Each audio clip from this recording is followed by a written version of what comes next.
துங்கவன் இயேசுவின் நாமமதே. துதித்து பாடிட பாத்திரமே, துங்கவன் இயேசுவின் நாமமதே. துதிகளின் மத்தியில் வாசம் செய்யும் தூயனை நேயமாய் சோத்தரிப்போமே.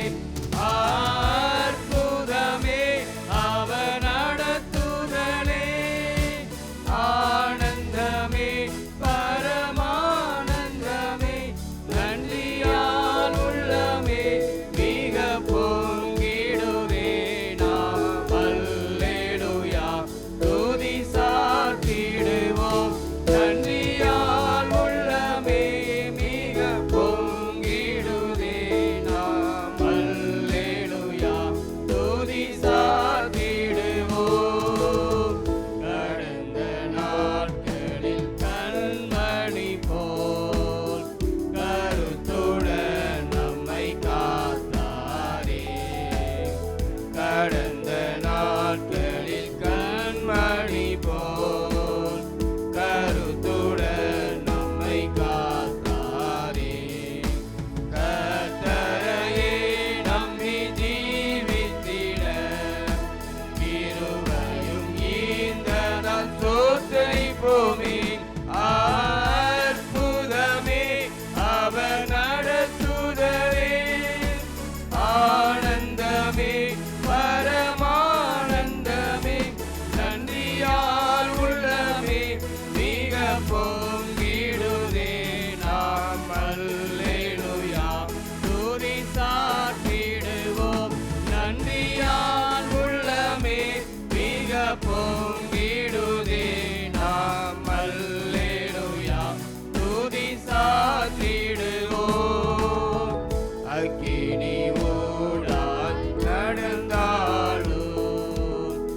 ஆழியில் தண்ணீரை கடந்தாலும், அக்கினி ஊடால் நடந்தாலும், ஆழியில் தண்ணீரை கடந்தாலும், சோதனையோ மிக பெருகினாலும், ஜெயம் நமக்கீந்ததால் சோத்தரிப்போமே. அற்புதமே அவர் நடத்துதலே, ஆனந்தமே பரமானந்தமே, நன்றியால் உள்ளமே மிக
எத்தனை பேர் சந்தோஷமா இருக்கீங்க?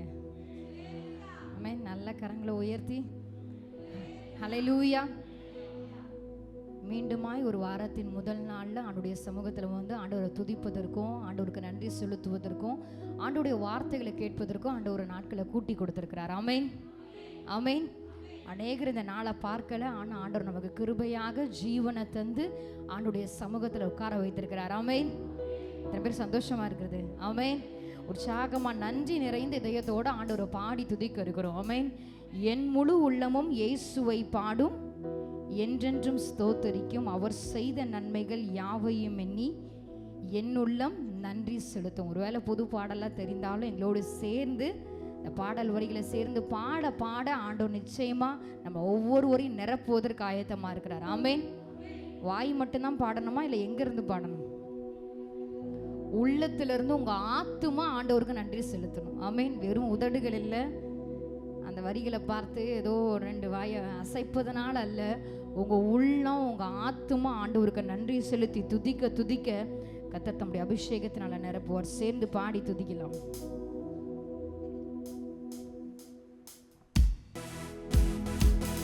நல்லா உற்சாகமா கரங்களை தட்டி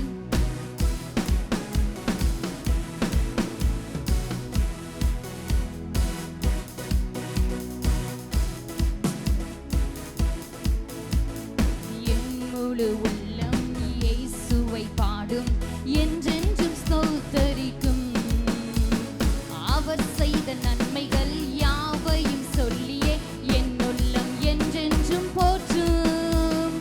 என் முழு உள்ளம் இயேசுவை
நோக்கி துதிக்கிறதே.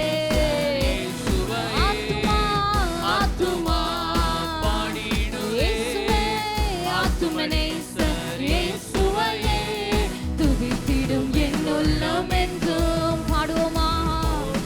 ஆமென். இயேசுவே துதித்திடும் என் உள்ளம் என்றும், போற்றிடும் என் உள்ளம் என்றும். முகமுகமாக நேசரை காண்பேன் நித்தியம் மோட்ச வீட்டிலே. பாவங்களும் இல்லையே, பாரங்களும் இல்லையே, பரலோக ராஜ்யத்திலே. எத்தனை பேர் விரும்புறீங்க? முகமுகமாக நேசரை காண்பேன் நித்தியம் மோட்ச வீட்டிலே. அங்க பாவம் இல்ல, பாவங்களும் இல்லையே, பாரங்களும் இல்லையே, பரலோக ராஜ்யத்திலே. ஆத்துமா ஆமென். ஆத்துமனேசர் இயேசுவே, ஆத்துமா. நல்ல கை தட்டி ஆண்டவருடைய நாமத்தை உயர்த்துவோமா? என் ஆத்துமா ஆண்டவரை துதிக்கிறதே. ஆத்துமனேசர் ஆத்துமா ஆத்துமா ஆமென். ஆத்துமனேசர் இயேசுவையே துதித்திடும் என் உள்ளம் என்றும். ஆமென். போற்றிடும் என் உள்ளம், துதித்திடும் துதித்திடும் என் உள்ளம் என்றும், போற்றிடும் என் உள்ளம். என் முழு உள்ளம், என் முழு உள்ளம் இயேசுவை பாடும், என்றென்றும் ஸ்தோத்தரிக்கும். அவர் செய்த நன்மைகள் யாவையும் சொல்லியே என் உள்ளம் என்றென்றும் போற்றும். பாடுவோமா? என் முழு உள்ளம். நல்ல சத்தத்தை உயர்த்தி அப்பா. ஆமென். இயேசுவே அவர் செய்த நன்மைகள் யாவையும் சொல்லியே. இப்ப எல்லாம் கரங்களை உயர்த்தி ஆமென். ஆத்துமா இயேசுவே, ஆத்துமனேசர் ஆத்துமா ஆத்துமா ஆமென். ஆத்துமனேசர் ஆத்துமா ஆத்துமா. உங்க உள்ள ஆண்டவரை நோக்கி பார்த்து துதிப்பதாக. ஆத்துமா ஆத்துமா ஆத்துமனேசர் ஆத்துமா ஆத்துமா ஆத்துமனேசர் இயேசுவையே ஆத்துமா. ஆமென். ஆத்துமனேசர் இயேசுவையே துதித்திடும் என் உள்ளம் என்றும், போற்றிடும் என் உள்ளம் என்றும். ஆமென். துதித்திடும் இயேசுவே, போற்றிடும். முகமுகமாக நேசரை காண்பேன் நித்தியம் மோட்ச வீட்டிலே. பாவங்களும் இல்லையே, சாபங்களும் இல்லையே. ஆமென். முகமுகமாக நேசரை காண்பேன் நித்தியம் மோட்ச வீட்டிலே. பாவங்களும் இல்லையே, பாரங்களும் இல்லையே, பரலோக ராஜ்யத்திலே. ஆத்துமா பாடிடுதே. ஆத்துமனேசர் ஆத்துமா ஆமென். ஆத்துமனேசர் ஆத்துமா ஆத்துமா இயேசுவே, ஆத்துமனேசர். சொல்லலாம். ஆத்துமா ஆத்துமா ஆமென். ஆத்துமனேசர் இயேசுவையே துதித்திடும் என் உள்ளம் என்றும், போற்றிடும் என் உள்ளம் என்றும், துதித்திடும் என் உள்ளம் என்றும். ஆமென். போற்றிடும் என் உள்ளம், துதித்திடுமே துதித்திடும் என் உள்ளம் என்றும். ஆமென். போற்றிடும் என் உள்ளம் என்றும், துதித்திடும் என் உள்ளம் என்றும், போற்றிடும் என் உள்ளம் என்றும். கரங்களை தட்டி ஆண்டவருக்கு மகிமை செலுத்துவோமா? என் ஆத்துமா ஆண்டவரை நோக்கி இருப்பதாக, என் உள்ள ஆண்டவரை நோக்கி வாஞ்சித்து காத்து கொண்டிருக்கிறது. என் இதயம் ஆண்டவரை துதித்து கொண்டிருக்கிறது. Thank you Jesus. ஆமென். ஹல்லேலூயா. முகமுகமாக நேசரை காணும் நாள் சீக்கிரத்தில் வர இருக்கிறது. ஆமென். ஆமென். எத்தனை பேர் வாஞ்சிக்கிறீங்க ஆண்டவரை பார்க்கணும், முகமுகமாக சந்திக்கணும்னு சொல்லி?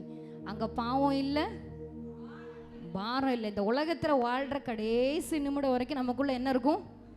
ஏதோ ஒரு காரியத்தை குறித்து பாரம் நம்ம இருதயத்தை அழுத்தி கொண்டே தான் இருக்கும். ஆனால் என்னைக்கு பரலோக ராஜ்யத்தில் அப்பாவோடு சேர்ந்து இருக்கிறோமோ அன்னைக்கு பாவம் இல்லை, சாபம் இல்லை, பாரங்கள் இல்லை, அழுகை இல்லை, துக்கம் இல்லை. எப்பொழுதும் ஆண்டவரோடு மகிழ்ந்திருப்போம். ஆமென். ஆமென். இன்னொரு பாடலை சேர்ந்து பாடி ஆண்டவருடைய நாமத்தை உயர்த்துவோம். நன்றி நிறைந்த இதயத்தோடு நான் அதன் இயேசுவை பாடிடுவேன். நன்றி பலிகள் உற்சாகமாக ஆண்டவருக்கு செலுத்தி துதிக்க துதிக்க இந்த இடம் முழுவதும் கர்த்தருடைய பிரசன்னத்தினால நிரப்பப்படும். சேர்ந்து பாடுவோம்.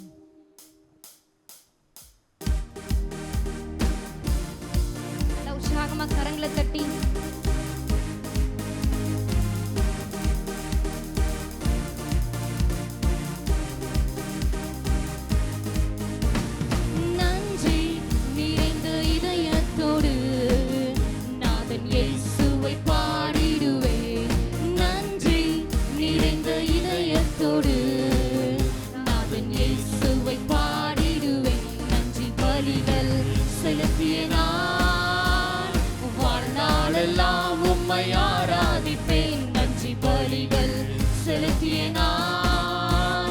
வாழ்நாளெல்லாம் உம்மை ஆராதிப்பேன்.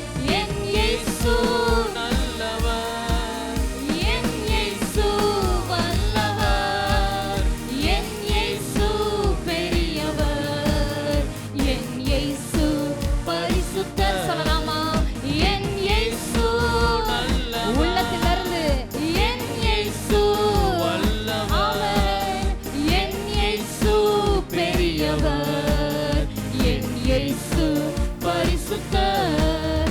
நான் நடந்து வந்த பாதைகள் கரடு முரடானவை, நான் நடந்து வந்த பாதைகள் கரடு முரடானவை.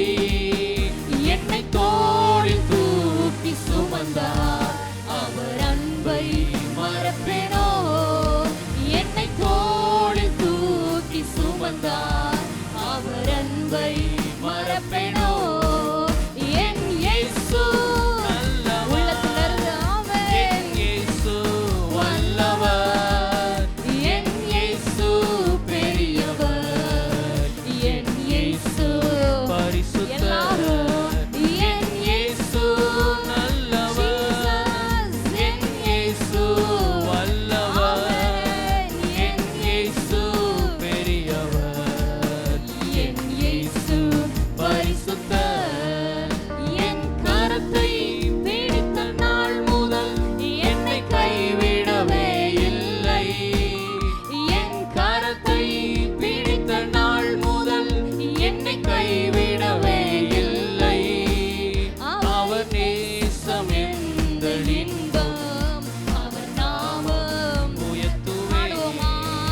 அவர் நேசம் எந்த இன்பம், அவர் நாமம் கரங்களை உயர்த்தி என் இயேசு நல்லவர், என் இயேசு வல்லவர், என் இயேசு பெரியவர், என் இயேசு பரிசுத்தர், என் இயேசு நல்லவர், என் இயேசு வல்லவர், என் இயேசு பெரியவர், என் இயேசு பரிசுத்தர். என் போக்கிலும் எந்த வரத்திலும் என் இயேசுவை பாதுகாப்பு. என் போக்கிலும் எந்த வரத்திலும் அவரே எனக்கு இயேசுவை பாதுகாப்பு. என் கால்கள் சறுக்கிடும் நேரம் அவர் கிருபை தாங்குமே. என் கால்கள் சறுக்கிடும் நேரம் அவர் கிருபை தாங்குமே.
இருக்கிறீங்களே.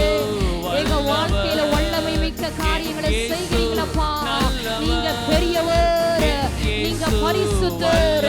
நாவுகள் யாவும் ஆண்டவரை துதிப்பதாக.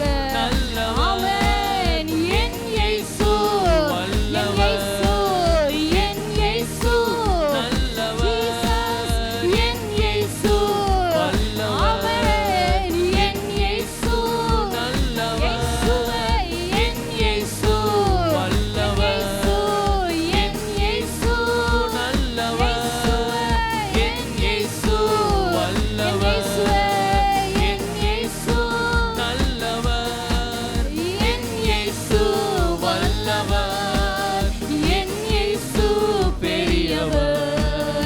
என் இயேசு, பரிசுத்தர்.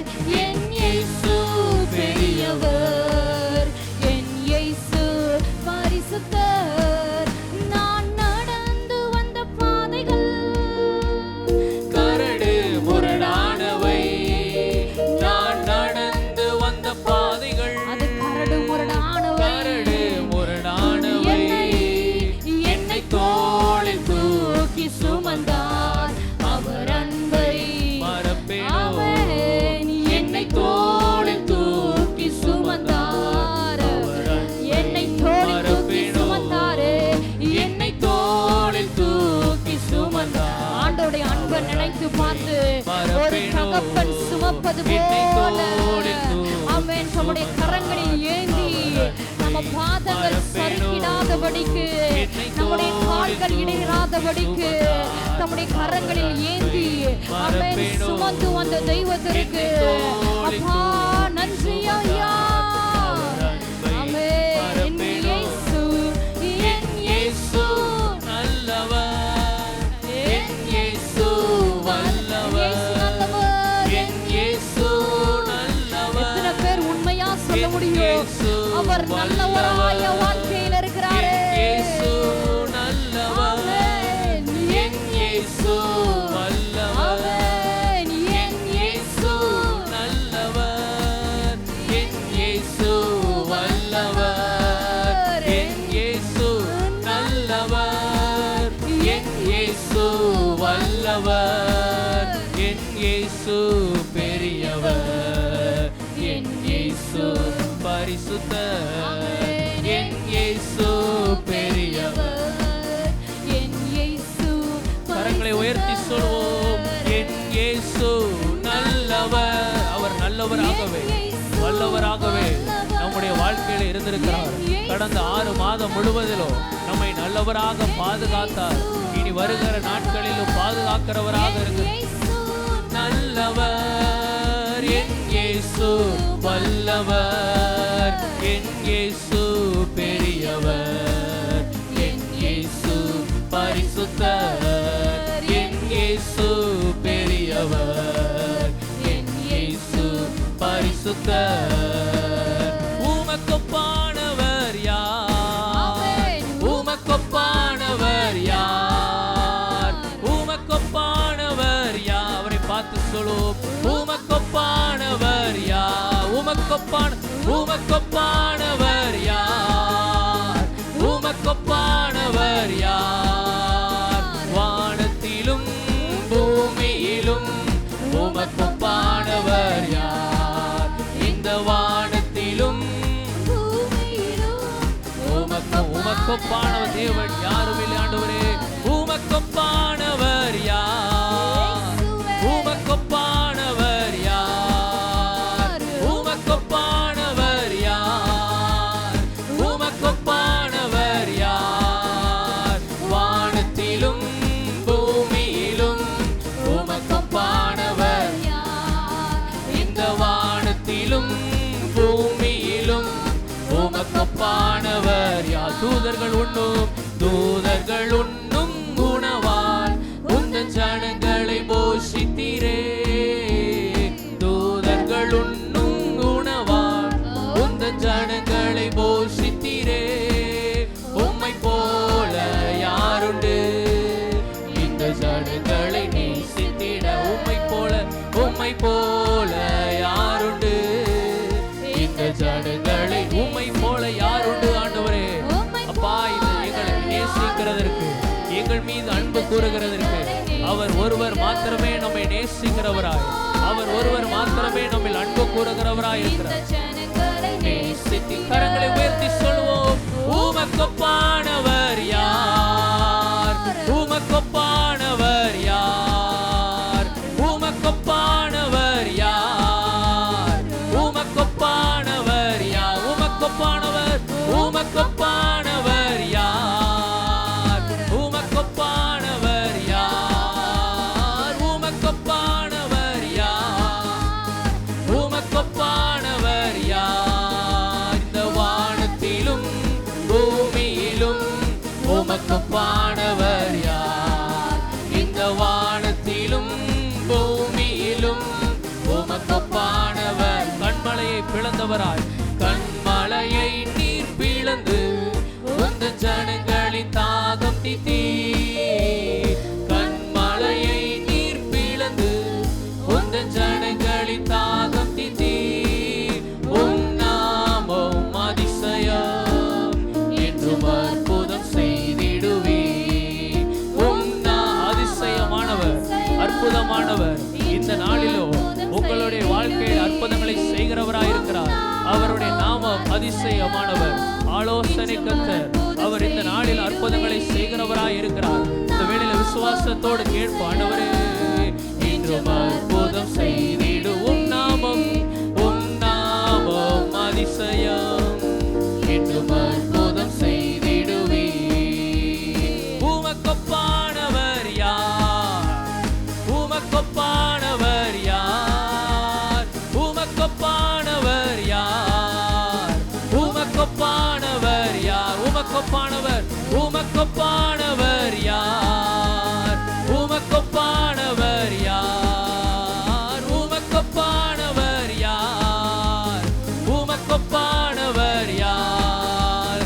வானத்திலும் பூமியிலும் உமக்கொப்பானவர் யார், இந்த வானத்திலும் வானத்திலும் பூமியிலும் சகல அதிகாரமுடைய தேவாதி தேவன். அவர் நம்முடைய வாழ்க்கையில் அற்புதங்களை செய்கிறவராய் இருக்கிறார். நம்மை நேசிக்கிற நல்ல தகப்பனாய் இருக்கிறார். கடந்த மாதங்கள் முழுவதும் நம்மை நடத்தினவர், வருகிற நாட்களில் நம்மை நடத்துகிறவராய் இருக்கிறார்.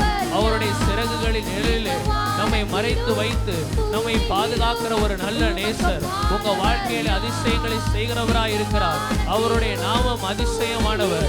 இந்த நாளிலோ உங்க வாழ்க்கையில, உங்க குடும்பத்திலே அவர் அதிசயங்களை செய்கிறதற்கு அவர் போதுமானவராய் இருக்கிறார். உமக்கொப்பானவர் யார், இந்த வானத்திலும் பூமியிலும் உமக்கொப்பாரபலகதரபோ சந்தரபலகதரபோ ரிபலகதரபோ சந்தரபலகதரபவர் யார், இந்த வானத்திலும் பூமியிலும் உமக்கொப்பானவர் யார், இந்த வானத்திலும் பூமியிலும் உமக்கொப்பானவர் யார். ரபலகதரபோ சந்தரபலகதரபோ ரிபலகதரபோ சந்தரபலகதரபோ ரிபலகதரபோ சந்தரமலகதரபோ.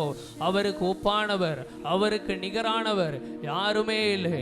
அவர் உங்க வாழ்க்கையிலும் என்னுடைய வாழ்க்கையிலும் அவர் அதிசயங்களை செய்கிறவராய், அற்புதங்களை செய்கிறவராய், நம்மை வழி நடத்துகிறவராய், நம்முடைய தேவைகளை சந்திக்கிறவராய், அவர் ஒவ்வொரு நாளும் நம்முடைய கிருபையினாலே வழி நடத்துகிறவராய் இருக்கிறாரு. அவரை பார்த்து ஆண்டவரே நன்றி என்று சொல்லுவோம். நன்றி தகப்படே, நன்றி இயேசுராஜா, நல்லவரே உமக்கு நன்றி தகப்படே. உமக்கு ஒப்பானவர் யாரும் இல்லை ஆண்டவரே. அப்பா உம்மை ஸ்தோத்திரிக்கிறோம். தூதர்களுடைய அப்பா உணவை அப்பா எங்களுக்கு நீர் தந்தீர் ஆண்டவரே. அப்பா நீர் எங்களை நேசிக்கிற தெய்வ ஆண்டவரே. அப்பா உமக்கு நன்றி தகப்படே. இந்த நாளிலோ நீர் அற்புதங்களை செய்கிறவராய் இருக்கிறீர் ஆண்டவரே. அப்பா எங்களுடைய ஆன்மீக தாகத்தை நீர் தீர்க்கிற தெய்வமா இருக்கிறீரப்பா. நம்ம தாகத்தோடு கேட்கும் பொழுது அவர் நம்மை நிரப்புகிறவராக இருக்கிறார் ஆண்டவரே. அப்பா இந்த நாளிலும் எங்களையும் கர்த்தர் நீர் நிரப்பி அருளுவீராக என்று சொல்லி எல்லாம் நம்ம எழும்பி நின்று அவரை பார்த்து கேட்போம். ஹல்லேலூயா, ஹல்லேலூயா. தகப்படே உம்மை ஸ்தோத்திரிக்கிறோம். ஹல்லேலூயா, ஹல்லேலூயா, ஹல்லேலூயா, ஹல்லேலூயா. அவர் நம்மை மன்னிக்கிற தெய்வம், நம்முடைய பாவங்களை நம்மை விட்டு அகற்றி விடுகிற தெய்வமாய் இருக்கிறார். அவர் நம்முடைய அக்கிரமங்களை நம்மை விட்டு நீக்குகிறவர், நம்முடைய வியாதியை குணமாக்குகிறவர். அவர் யெகோவா ராஃபா, அவர் பரிகாரியான தெய்வம். அவரோட செய்த நன்மைகளை நாம் ஒவ்வொரு நாளும் நினைவு கூற வேண்டும். ஆண்டவரே, இந்த நாளிலும் எங்கள் வாழ்க்கையில நீ நன்மைகள் செய்தீரே அப்பா, உம்மை புதிய நாளை காண கிருபை செய்தீரே, உமக்கு நன்றி என்று சொல்லுவோம். ஆண்டவரே, உமக்கு நன்றி தகப்படே, நன்றி தகப்படே, நன்றி தகப்படே. அதான் சங்கீதக்காரன் இவ்விதமாக சொல்லுகிறார், என் ஆத்துமாவே நீ கர்த்தரை ஸ்தோத்திரி, அவர் செய்த சகல உபகாரங்களையும் மறவாதே. அவர் உன் அக்கிரமங்களை எல்லாம் மன்னித்து உன் நோய்களை எல்லாம் குணமாக்கின்ற வார்த்தையின்படியே இந்த நாளிலும் நம்முடைய நோய்களை குணமாக்குகிறவராயிருக்கிறார். நம்முடைய அக்கிரமங்களை அவர் மன்னிக்கிறவராயிருக்கிறார். நம்மை பரிசுத்தமாக்குகிற தெய்வமாயிருக்கிறார். அவரை பார்த்து சொல்லுவோம், ஆண்டவரே, என் ஆத்துமாவே கர்த்தரை ஸ்தோத்திரி, என் முழு உள்ளமே அவர் நாமத்தை ஸ்தோத்திரி. என் ஆத்துமாவே கர்த்தரை ஸ்தோத்திரி, என் முழு உள்ளமே அவர் நாமத்தை ஸ்தோத்திரி. மறுபடி சொல்லுவோம், என் ஆத்துமாவே கர்த்தரை ஸ்தோத்திரி, என் முழு உள்ளமே அவர் நாமத்தை ஸ்தோத்திரி. என் ஆத்துமாவே, என் ஆத்துமாவே என் முழு உள்ளமே அவர் நாமத்தை ஸ்தோத்திரி.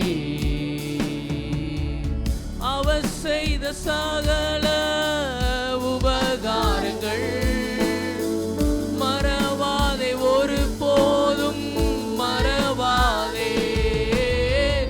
அவர் செய்த சகல உபகாரங்கள் மறவாதே, ஒரு போதும் மறவாதே, மறவாதே, ஒரு நாளும் மறவாதே, மறவாதே, ஒரு நாளும் மறவாதே.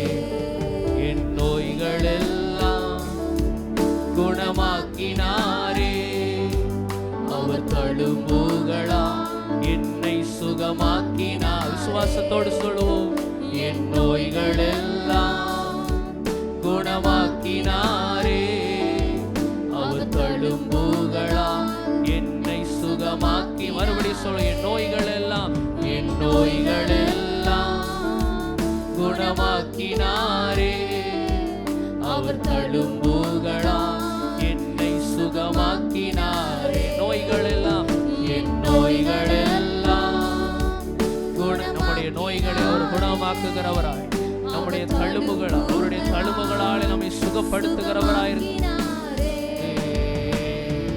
மரணமே உந்தன் கூரோ இனி வெல்லாதே, பாதாளம் ஒரு போதும் மேற்கொள்ளாதே.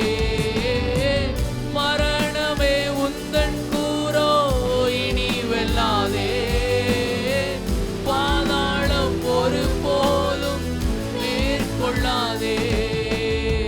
சுகவீனம் ஒரு போதும் மேற்கொள்ளாதே. என்னை பார்த்து சொல்லுங்க, சுகவீனம் ஒரு போதும் மேற்கொள்ளா. சுகவீனம் ஒரு போதும், சுகவீனம் ஒரு போதும் மேற்கொள்ளாதே, சுகவீனம் ஒரு போதும் மேற்கொள்ளாதே. என் அக்கிரமங்களை அவர் மன்னித்தாரே, என் மீறுதல்களை அவர் ஏற்றுக்கொண்டாரே. என் அக்கிரமங்களை, நம்முடைய அக்கிரமங்களை அவர் மன்னித்திருக்கிறார். நம்முடைய பாவங்களை அவர் சிலுவையில் ஏற்றுக்கொண்டார், அவர் ஏற்றுக்கொண்டார். என் அக்கிரமங்களை நீங்க மன்னித்தீரே ஆண்டவர், என்னுடைய மீறுதல்களை அந்த சிலுவையிலே நீர் ஏற்றுக்கொண்டீரே அப்பா. என் மீறுதல்களை அவர் ஏற்றுக்கொண்டாரே. என் அக்கிரமங்களை, என் உணர்ந்து சொல்லுமா, நம்முடைய அக்கிரமங்களை அவர் மன்னித்திருக்கிறார். அவர் ஆக்கினை தீர்ப்புக்குட்பட்டார், அவர் ஏற்றுக்கொண்டாரே.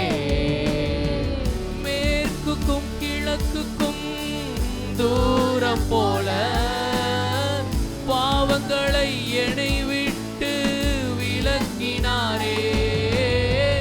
மேற்குக்கும்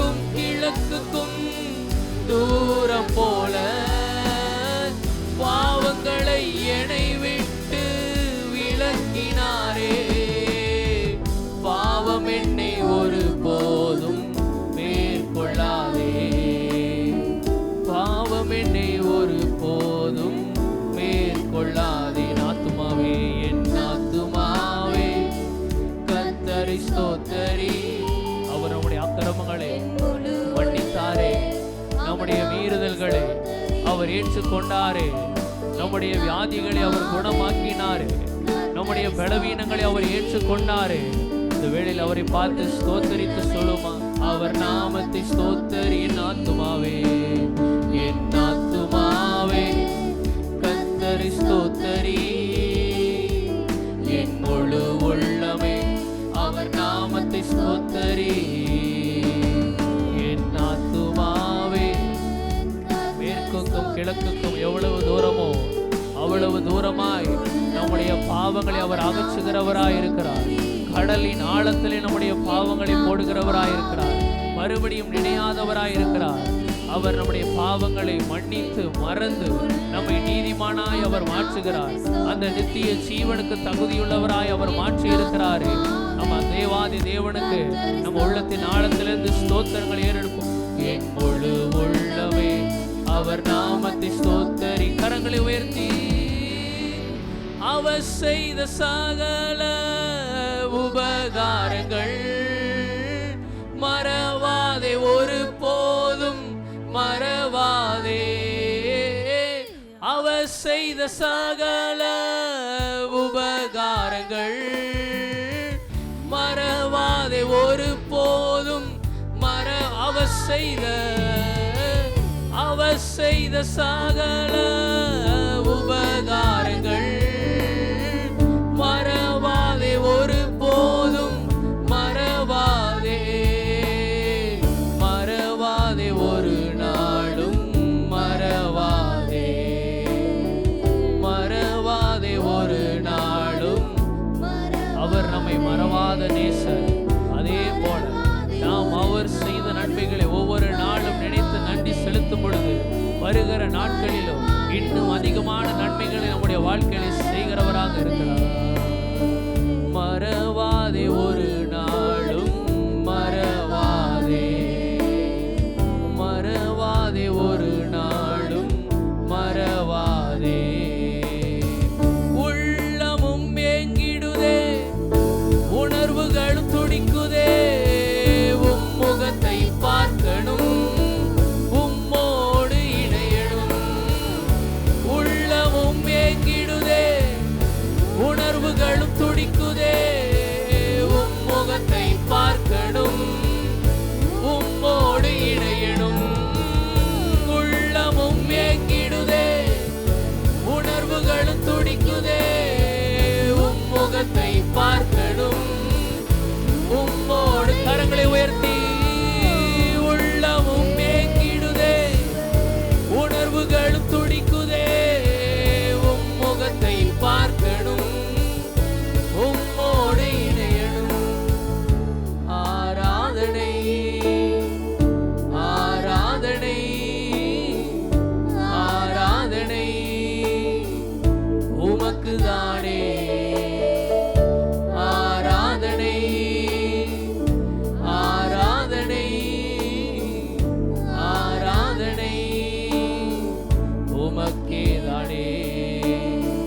நீ செய்த நன்மைகளை நினைத்து பார்க்கிறேன், ஒவ்வொன்றும் ஒரு விதம் ருசித்து மகிழ்கிறேன். நீ செய்த நன்மைகளை நினைத்து பார்க்கிறேன், ஒவ்வொன்றும் ஒரு விதம். மறுபடியும் சொல்லு, நீ செய்த நன்மைகளை நினைத்து பார்க்கிறேன், ஒவ்வொன்றும். அவர் செய்த நன்மைகள் ஏராளம் ஏராளம். நீ செய்த நன்மைகளை நினைத்து பார்க்கிறேன், ஒவ்வொன்றும் ஒரு விதம் ருசித்து மகிழ்கிறேன். எல்லாம் மறக்கணும், உம்மையே நினைக்கணும், உம் சித்தம் செய்யணும், இன்னும் உம்மை நெருங்கணும்.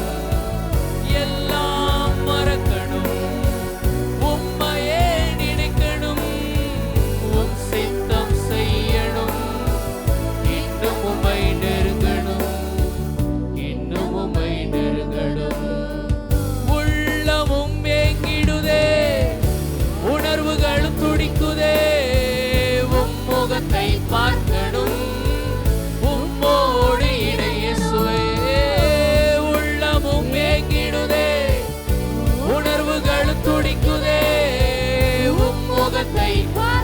பார்த்து சொல்லு, வாஞ்சையோடு கேட்போம் ஆண்டவரே.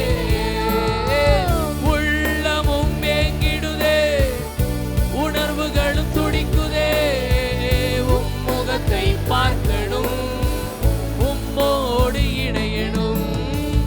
உள்ளமும் ஏங்கிடுதே, உணர்வுகளும் துடிக்குதே, உம் முகத்தை பார்க்கணும், உம்மோடு இணையணும்.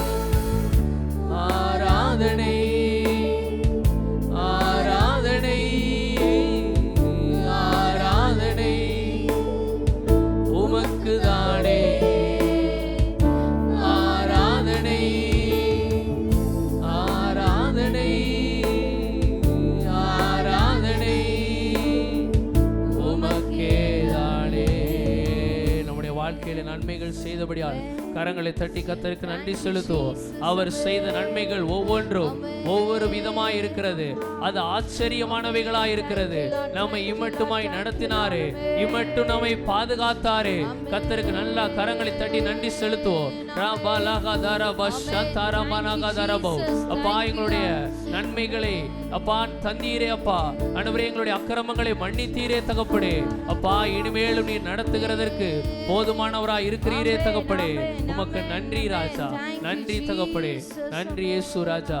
ஹல்லேலூயா ஹல்லேலூயா ஹல்லேலூயா.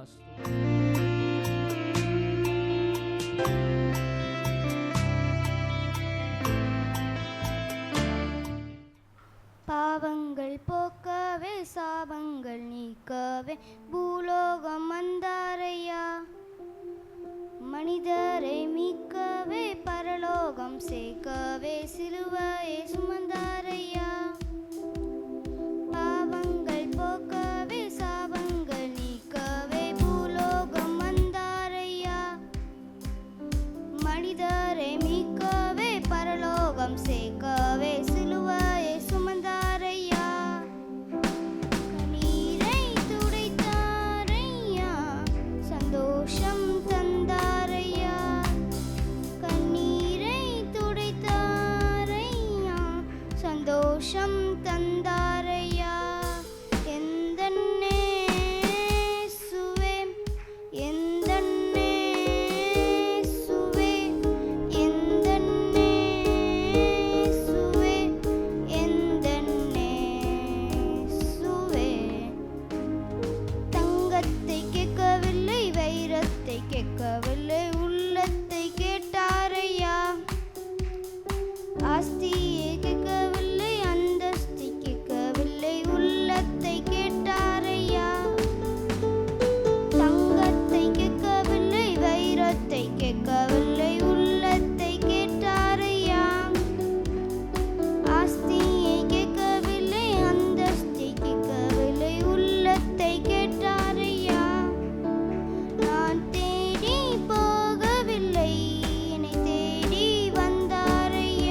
Conditional blessing. என்ன blessing? Conditional blessing. நிபந்தனையை நிறைவேற்றினால் ஆசீர்வாதம். அதை விட ஈஸியாக நிபந்தனையோடு உள்ள ஆசீர்வாதம். எந்த ஆசீர்வாதங்களுக்கும் தேவன் நிபந்தனை வச்சிருக்கிறார். அன்கண்டிஷனல் பிளஸ்ஸிங்னு ஒன்று இருக்குது. அன்கண்டிஷனல் பிளஸ்ஸிங், அதாவது நிபந்தனையற்ற ஆசீர்வாதம். அது எல்லாருக்கும் பொதுவாக இருக்குது. முன்னுரையாக அதை லைட்டாக டச் பண்ணிவிட்டு இன்னைக்குள்ள செய்திக்கு நான் போகிறேன். அதாவது எல்லாருக்கும் மழை பெய்யும், எல்லாருக்கும் பனி பெய்யும், எல்லாருக்கும் காற்று இருக்குது, எல்லாருக்கும் வேறு என்ன இருக்குது? வேறு என்னெல்லாம் இருக்குது? சூரியன், சந்திரன், நட்சத்திரங்கள், இந்த மாதிரி காரியங்கள். எல்லாரும் விதை விதைச்சா என்ன செய்யும்? அதுங்க உடனே இல்லைங்க ஈசாக்கு தான் கிடைச்சது, நீங்கள் அங்கே போயிடாதீங்க. பொதுவாக கடின உழைப்பு, நம்முடைய பிரயாசம், நம்முடைய முயற்சிகள், அது வந்து கர்த்தர் அறிஞ்சவரானாலும் சரி அறியாதவரானாலும் சரி நல்லா என்ன செய்யும்? விளையும். ஈசாக்கு விதை வைத்த போது 100 மடங்கு பலன் பெற்றான். அதே சமயத்தில் தேவன் இல்லை என்று சொல்லுகிற ஒருவனும் கூட அவன் விதை விதைக்கும் போது களஞ்சியங்கள் நிரம்பத்தக்கதாக என்ன வந்தது? தானியங்கள் விளைந்தது. இன்றைக்கி வந்து கர்த்தருடைய பிள்ளைகள் வயலில் விதை போட்டால் தான் வளருங்கிற கிடையாது.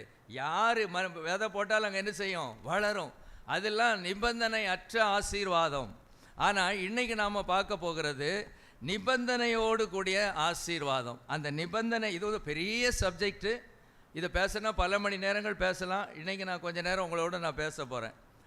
முடிந்தால் நான் கொஞ்ச நாள் எடுத்து பார்க்குறேன், அல்லது எந்த அளவு போகும் தெரியல. இன்றைக்கி இதை நான் கொடுக்குறேன் உங்களுக்கு. Conditional blessing.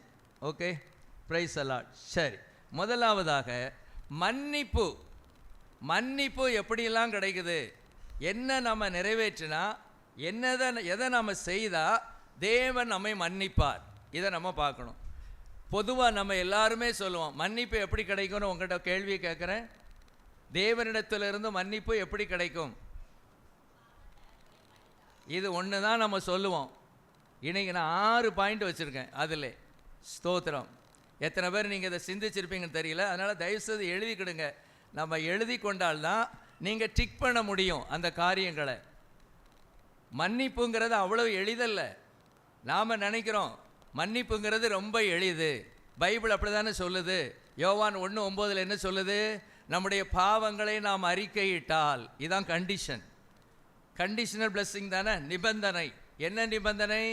நம்முடைய பாவங்களை நாம் அறிக்கையிட்டால் பாவங்களை நமக்கு மன்னித்து எல்லா அநியாயத்தை நீக்கி நம்மை சுத்திகரிப்பதற்கு அவர் உண்மையும் நீதியும் உள்ளவராய் இருக்கிறார். அப்போ நம்பர் 1 வந்து என்னதுன்னா, பாவங்களை என்ன செய்யணுமா? அறிக்கையிடணும். யாரிடத்துல? இயேசுவிடத்தில் என்ன செய்யணும்? அறிக்கையிடணும். இதே போல் அதுக்கு 1 யோவான் 1:7 சொல்லியிருக்கிறது, இயேசு கிறிஸ்துவின் ரத்தம் சகல பாவங்களை நீக்கி நம்மை சுத்திகரிக்கும். இது எல்லாமே ஒன்று போல தான் கொண்டு வரணும்.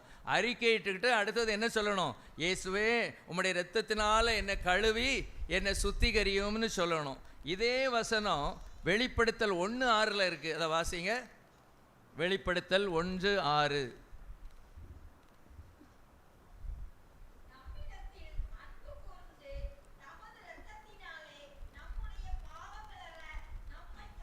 போதும். தமது இரத்தத்தினாலே நம்முடைய பாவங்களற நம்மை கழுவி. அவர் ஆட்டோமேட்டிக்காக நம்முடைய பாவங்களை மன்னிக்க மாட்டார்.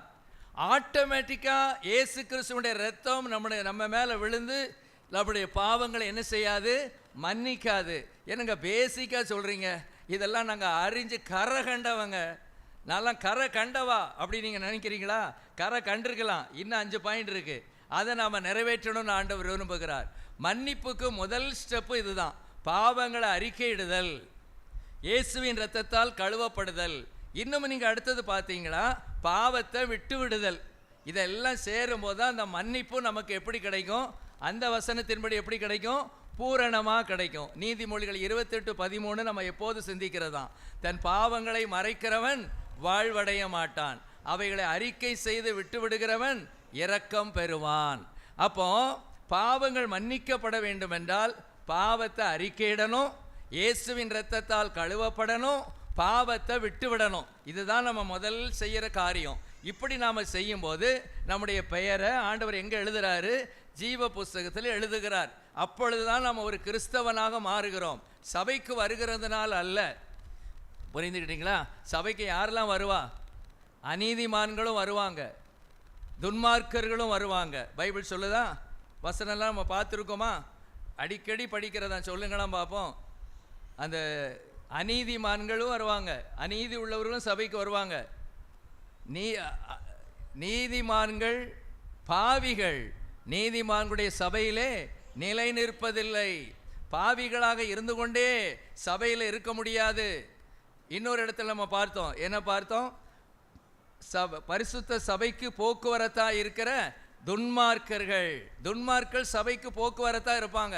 நான் சொல்றது உங்களுக்கு கஷ்டமா இருக்கும். ஞாயிற்றுக்கிழமை மாத்திரம் வருவாங்க, ஏதோ ஒரு வார்த்தையை கேட்பாங்க, போயிடுவாங்க. ஆனால் அதே பாவ வழிகளில் அவங்க வாழ்ந்து கொண்டு இருப்பாங்க. ஸ்தோத்திரம். போக்குவரவாய் இருக்கிற துன்மார்க்கர் பரிசுத்த ஸ்தலத்துக்குள்ளாக, சபைக்குள்ளாக.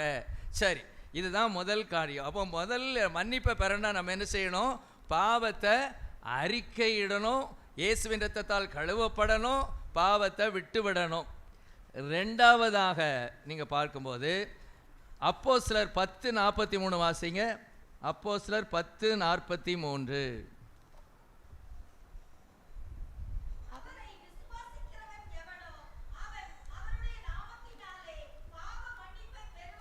பெறுவான். அவரை விசுவாசிக்கிறவன் எவனோ அவன் அவருடைய நாமத்தினாலே பாவ மன்னிப்பை பெறுவான். அவன் பாவ மன்னிப்பை பெறுவதற்கு யாரை விசுவாசிக்கணும்? இயேசு கிறிஸ்துவை விசுவாசிக்கணும். இயேசு கிறிஸ்துவை எப்படி விசுவாசிக்கணும்? இயேசுதான் இறைவன், இயேசுதான் கடவுள். இயேசுவும் கடவுள் அல்ல. இன்னைக்கு சில கடைகள் எல்லாம் போட்டிருப்பாங்க, நீங்க பார்த்துருக்கீங்களா? ஸ்தோத்திரம். ஒரு இந்து தெய்வ படம், ஒரு கிறிஸ்தவ தெய்வ படம், ஒரு முஸ்லீமுடைய ஒரு தர்கா படம், அந்த அவங்களுடைய ஆலயத்தினுடைய படத்தை போட்டிருப்பாங்க. எல்லாத்துக்கும் என்ன செஞ்சுருப்பாங்க? ஒரு பத்தி வச்சுருப்பாங்க. அவங்களை பொறுத்தளவில் அவங்களுக்கு எம்மதமும் சம்மதம். அப்படி இருந்ததுன்னா நமக்கும் பிரச்சனை இல்லை, நாமும் எம்மதமும் சம்மதம்னு போயிடலாம். இப்போ நம்ம பார்க்கும்போது அவங்க என்ன சொல்கிறாங்க? நீங்கள் ஒரு வெறி பிடித்தவர்கள், கிறிஸ்தவ வெறி பிடித்தவர்கள். நாங்கள் அப்படி அல்ல, எவ்வளோ பரந்த மனப்பான்மையோடு நாங்கள் வாழ்கிறோம் பாருங்கள். எங்கள் கடையில் நாங்கள் போட்டிருக்கோம், எனக்கு இவங்களும் ஒன்று தான், இவங்களும் ஒன்று தான், இவங்களும் ஒன்று தான். அவங்கள பொறுத்தல ஒன்று, ஆனால் நம்ம பொறுத்தளவிலையும் உலக நீதியின்படியும் தேவ நீதியின்படியும் இயேசு கிறிஸ்துவே இறைவன், இயேசு கிறிஸ்துவே கடவுள், அவர்தான் என்னுடைய கடவுள் என்று நம்ம விசுவாசிக்கணும். ரெண்டாவதாக, என்னுடைய பாவங்களுக்காக இயேசு கிறிஸ்து சிலுவையிலே மரித்தார் என்று விசுவாசிக்கணும். அவருடைய இரத்தம் என் பாவங்களை கழுவுகிறது என்று விசுவாசிக்கணும். அவர் எனக்காக உயிர்த்தெழுந்தார் என்று விசுவாசிக்கணும். அவர் எனக்காக பரமேறினார் என்று விசுவாசிக்கணும். அவர் இன்னைக்கு பிதாவின் வலது பாரிசத்தில் இருந்து கொண்டு எனக்காக பரிந்து பேசி கொண்டிருக்கிறார் என்று விசுவாசிக்கணும். இன்னும் அந்த இயேசு சீக்கிரமாய் வரப்போகிறார்னு விசுவாசிக்கணும். அல்லேலூயா. இவ்வளவு இருந்தாலும் அந்த இடத்துல ரொம்ப கம்மி தான். அவரை விசுவாசிக்கிறவன் எவனோ அவன் அவருடைய நாமத்தினாலே பாவ மன்னிப்பை பெறுவான். இயேசு கிறிஸ்து இறைவன் என்றும் அவர் என்னுடைய பாவத்தை மன்னிக்க வல்லவர் என்றும் ஒருவன் எவன் விசுவாசிக்கிறானோ அவனுக்கு பாவ மன்னிப்பு கிடைக்கும். புரிஞ்சுக்கிட்டீங்களா? அவரை விசுவாசிக்கிறவனா என்ன?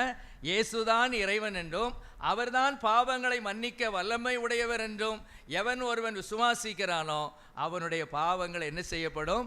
மன்னிக்கப்படும். நாம சொல்லணும், ஆண்டவரே உம்மை நான் விசுவாசிக்கிறேன், நீர்தான் இறைவன், நீர்தான் என்னுடைய பாவங்களை மன்னிக்க வல்லமை உள்ளவர், நீர் என் உள்ளத்தில் வாருமப்பா ஆண்டவரேன்னு நம்ம கூப்பிடும்போது அவர் நம்முடைய பாவங்களை என்ன செய்கிறார்? மன்னிக்கிறார். ஹல்லேலூயா. இது ரெண்டாவது காரியம். மூணாவது, ஏசாயா 55:7 வாசிங்க. ஏசாயா 55:7. துன்மார்க்கன் தன் வழியையும் அக்கிரமக்காரன் தன் நினைவுகளையும் விட்டு கர்த்தரிடத்தில் திரும்ப கடவன், அவர் அவன் மேல் மனதுருகுவார். நம்முடைய தேவனிடத்துக்கே திரும்ப கடவன், அவர் மன்னிக்கிறதற்கு தயை பெருத்திருக்கிறார். துன்மார்க்கன் தன் வழியையும் அக்கிரமக்காரன் தன் நினைவுகளையும் விட்டு கர்த்தரிடத்தில் திரும்ப கடவன், அவர் அவன் மேல் மனதுருகுவார். நம்முடைய தேவனிடத்திற்கே திரும்ப கடவன், அவர் மன்னிக்கிறதுக்கு தயவு பெருத்திருக்கிறார். அடுத்தது மன்னிப்பு எப்படி கிடைக்கும்னு சொல்றாரு? முதல்ல அறிக்கையினாலே மன்னிப்பு, ரெண்டாவது விசுவாசத்தினாலே மன்னிப்பு, மூன்றாவது மனம் திரும்பி இயேசுவிடத்துல வரணும்னு எதிர்பார்க்கிறார். பாவ அறிக்கையிலே உட்கார்ந்துகிட்டு இருக்கக்கூடாது, இயேசுவை விசுவாசிச்சுக்கிட்டே இருக்கக்கூடாது. அடுத்தது மனம் திரும்பணும்னு சொல்றாரு. ஹல்லேலூயா. அப்பதான் அவர் என்ன செய்வாரா? அவர் மன்னிக்கிறதற்கு தயை பெருத்திருக்கிறார். என்ன செய்யணுமா? என்னுடைய வழியை விட்டு, துன்மார்க்கனாகிய நான் துன்மார்க்கத்தனமான வழியை விட்டும், அக்கிரமக்காரனாகிய நான் கெட்ட எண்ண நினைவுகளை விட்டும் கர்த்தரிடத்துக்கு நான் திரும்பி வரணும். அப்படி நான் வரும்போது மன்னிக்கிறார். முதல்ல அறிக்கை சரி. ரெண்டாவது என்ன செஞ்சு ஆகணும்? நான் என்னென்ன தப்பு பண்ணினனோ அந்த தப்பை இனிமேல் செய்யக்கூடாது. பொதுவாக நம்ம வெளியரங்கமான தவறைத்தான் பெருமையாக பேசிக்கிட்டு இருக்கோம். ஸ்தோத்திரம். இன்னைக்கு ஒரு திருமணத்துக்கு ஒரு பையனையோ ஒரு பெண்ணையோ பார்க்கும்போது நாம் எப்படி தான் பார்க்குறோம்? எதை மாத்திரம் தான் பார்க்குறோம்?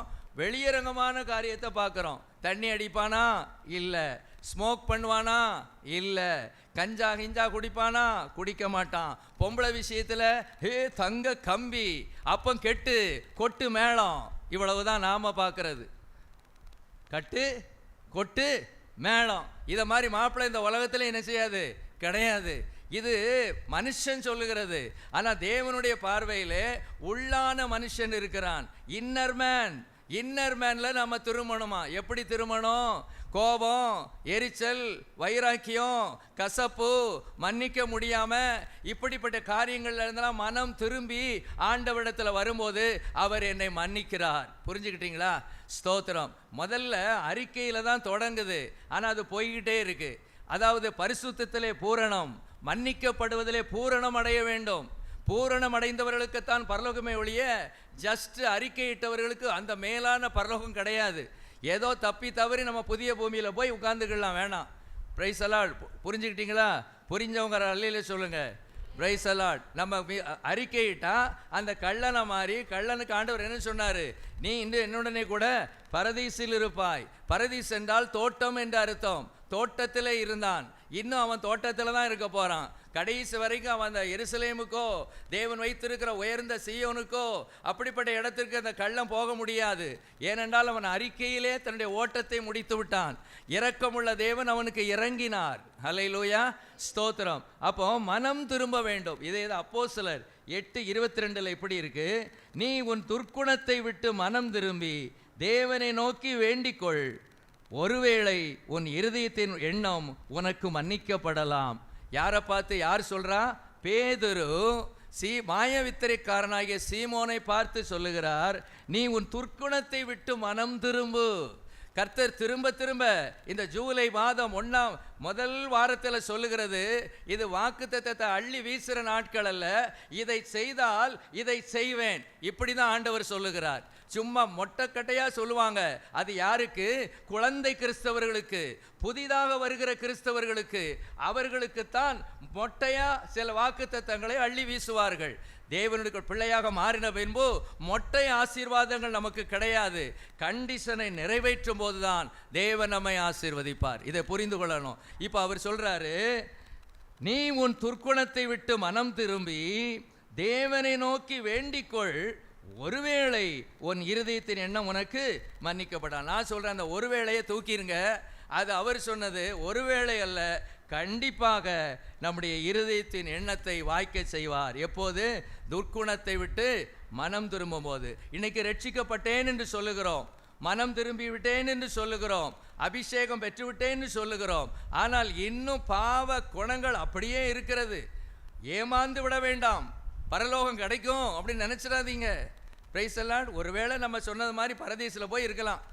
புதிய பூமிக்கு போகிறதுக்கா கர்த்தருடைய ஜனங்களோடு நம்ம சேர்ந்து ஆராதிக்கிறோம்?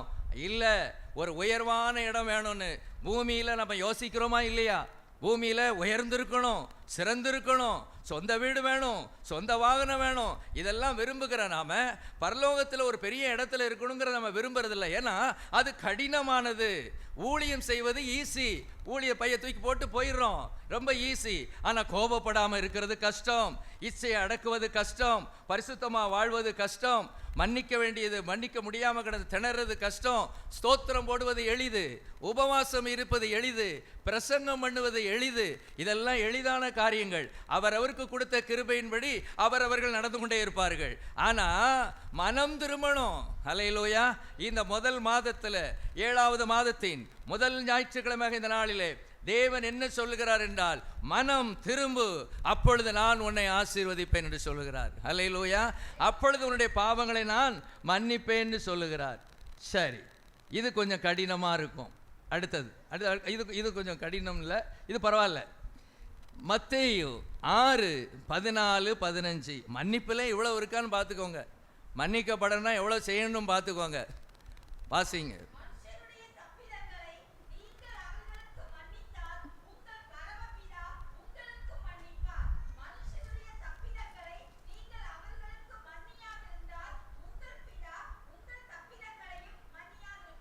எல்லாரும் சேர்ந்து வாசிப்போம். மனுஷருடைய தப்பிதங்களை நீங்கள் அவர்களுக்கு மன்னித்தால் உங்கள் பரமபிதா உங்களுக்கு மன்னிப்பார். மனுஷருடைய தப்பிதங்களை நீர் அவர்களுக்கு மன்னியாதிருந்தால் உங்கள் பிதா உங்கள் தப்பிதங்களையும் மன்னியாதிருப்பார். இயேசுவின் இரத்தத்தால் நான் கழுவப்படுகிறேன். பாவ அறிக்கை செய்ததினாலே இயேசு என்னை ஏற்றுக்கொண்டு என்னுடைய பெயரை ஜீவ புஸ்தகத்தில் எழுதுகிறார்.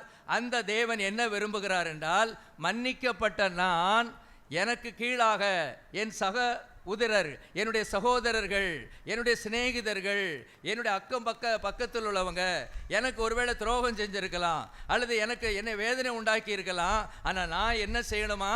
அவங்கள நான் மன்னிக்கணும். மனதார மன்னிச்சே ஆகணும். மன்னிக்கப்படணும்னா மன்னிக்கலாம், மன்னிக்காட்டா ஒன்றும் இல்லை, அப்படிலாம் கிடையாது. மன்னிச்சே ஆகணும். அப்படி மன்னிக்கவில்லை என்றால் நான் ஏற்கனவே கொடுத்த மன்னிப்பை வாபஸ் பெற்றுக்கொள்ளுகிறேன் என்று சொல்லுகிறார். என்ன சொல்றாரு? நீ மன்னிக்கலனா, ஏற்கனவே நீ இயேசுவின் இரத்தத்தாலும் அறிக்கையினாலும் உனக்கு மன்னிப்பு கொடுத்தேனே, அந்த மன்னிப்பை நான் வாபஸ் பெற்றுக்கொள்ளுகிறேன். நான் அதை திரும்ப மன்னிக்க மாட்டேன். எப்படி சொல்றாரு பார்த்தீங்களா? மனுஷருடைய தப்பிதங்களை நீங்கள் அவர்களுக்கு மன்னியாதிருந்தால் உங்கள் பிதா உங்கள் தப்பிதங்களையும் மன்னியாதிருப்பார். இது யாரோ அப்போஸ்தலர் சொன்னா பரவாயில்ல, சொன்னது ஆண்டவராகிய இயேசு கிறிஸ்து. இயேசு கிறிஸ்துவின் திருவாயிலிருந்து வந்த வார்த்தை. இதுக்கு நம்ம அதிக முக்கியத்துவம் கொடுக்கணும். மன்னிக்க முடியாது. அது எப்படி நான் மன்னிக்க முடியும்? அவ செஞ்ச அக்கிரமம் அதிகம், அவன் செஞ்ச அக்கிரமம் அதிகம். நீங்க போய் அவங்கள மன்னிப்பு கேட்க வேண்டாம். முதல்ல தேவ சமூகத்தில் மன்னிச்சிட்டேன்னு சொல்லுங்க. நீங்க அதை சொல்ல உங்க இருதயத்தை மாற்றுகிற ஒரு தேவன் இருக்கிறார். மனுஷனுடைய இருதயம் அது ஒரு மாதிரி இருதயம், கலப்பான இருதயம், பச்சோந்தித்தனமான இருதயம். ஆனா இந்த மாதிரி வார்த்தைகளை சொல்லுங்க. ஆண்டவரே அதை மன்னிக்க. இந்த பிரசங்கத்தை ஆயத்தம் பண்ணும்போது, நான் ஒன்றும் உத்தம புருஷன் அல்ல, நான் ஒன்றும் பூரணமானவன் அல்ல, எனக்கும் சில கசப்புகள் உள்ள இருக்கு, எனக்கு சிலர் மேல் சில வேதனைகள் உள்ள இருக்கு. ஆண்டவரே, இந்த பிரசங்கத்தை நான் பண்றதுக்கு முன்பதாக முதல்ல மற்றவர்களை மன்னிக்கிறதுக்கு எனக்கு பலன் தாரும் ஆண்டவரே, எனக்கு பலன் தாரும் ஆண்டவரே. ஆண்டவர்கிட்ட கேட்டுட்டு தான் இந்த பிரசங்கத்தை பண்றேன். அவ்வளவு ஈஸி கிடையாது. நமக்கு துரோகம் செய்தவர்களை மன்னிப்பது அவ்வளவு எளிதல்ல. ஆனா மன்னிச்சே ஆகணுங்கிறார் ஆண்டவர். மன்னிச்சே ஆகணும். அவங்க எப்படி பேசிட்டாங்க? நோ, அவங்க எப்படியும் பேசிட்டு போட்டோம். நாம மன்னிக்கப்பட வேண்டும் என்றால், அந்த மன்னிப்பின் உச்ச கட்டத்துக்கு நாம போக வேண்டும் என்றால் மன்னிச்சே தான் ஆகணும். வேற வழியே இல்லை. கஷ்டமா இருக்கா? கஷ்டமா தான் இருக்கும். இடுக்கமான வாசல் தான். கஷ்டப்பட்டு தான் இந்த மாதிரி காரியங்களை செய்து தான் அந்த மோட்சானந்த பாக்கியத்தை பெறணும். அந்த தேவன் நமக்காக வைத்திருக்கிற அந்த காரியத்தை சுதந்திரித்து கொள்ளணும்னா இந்த மாதிரி காரியங்கள். சரி, பைபிள்ல இருந்து நம்ம சொன்னாதானே நமக்கு புரியும். வாங்க. மத்தேயு 18, தெரிஞ்ச சம்பவமா இருக்கலாம். மத்தேயு 18 அந்த சம்பவம் ஃபுல்லாகவே வாசிடுவோமே. நம்ம எல்லாரும் சேர்ந்து வாசிப்போம். 23 இருந்து வேகமா. எப்படி எனில், பரலோக ராஜ்யம் தன் ஊழியக்காரரிடத்தில் கணக்கு பார்க்க வேண்டும் என்றிருந்த ஒரு ராஜாவுக்கு ஒப்பாயிருக்கிறது. அவன் கணக்கு பார்க்க தொடங்கின போது 10,000 தாலந்து கடன்பட்டவன் ஒருவனை அவனுக்கு முன்பாக கொண்டு வந்தார்கள். கடனை தீர்க்க அவனுக்கு நிர்வாகம் இல்லாதபடியால் அவனுடைய ஆண்டவன் அவனையும் அவன் பெண்ஜாதி பிள்ளைகளையும் அவனுக்கு உண்டான எல்லாவற்றையும் விற்று கடனை தீர்க்கும்படி கட்டளையிட்டான்.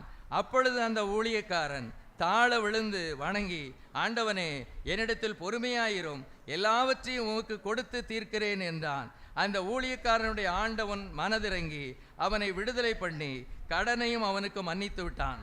அப்படி இருக்க அந்த ஊழியக்காரன் புறப்பட்டு போகையில் தன்னிடத்தில் 100 வெள்ளிப்பணம் கடன் பட்டிருந்தவனாகிய தன் உடன் வேலைக்காரில் ஒருவனை கண்டு அவனை பிடித்து தொண்டையை நெரித்து, நீ பட்ட கடனை எனக்கு கொடுத்து தீர்க்க வேண்டும் என்றான்.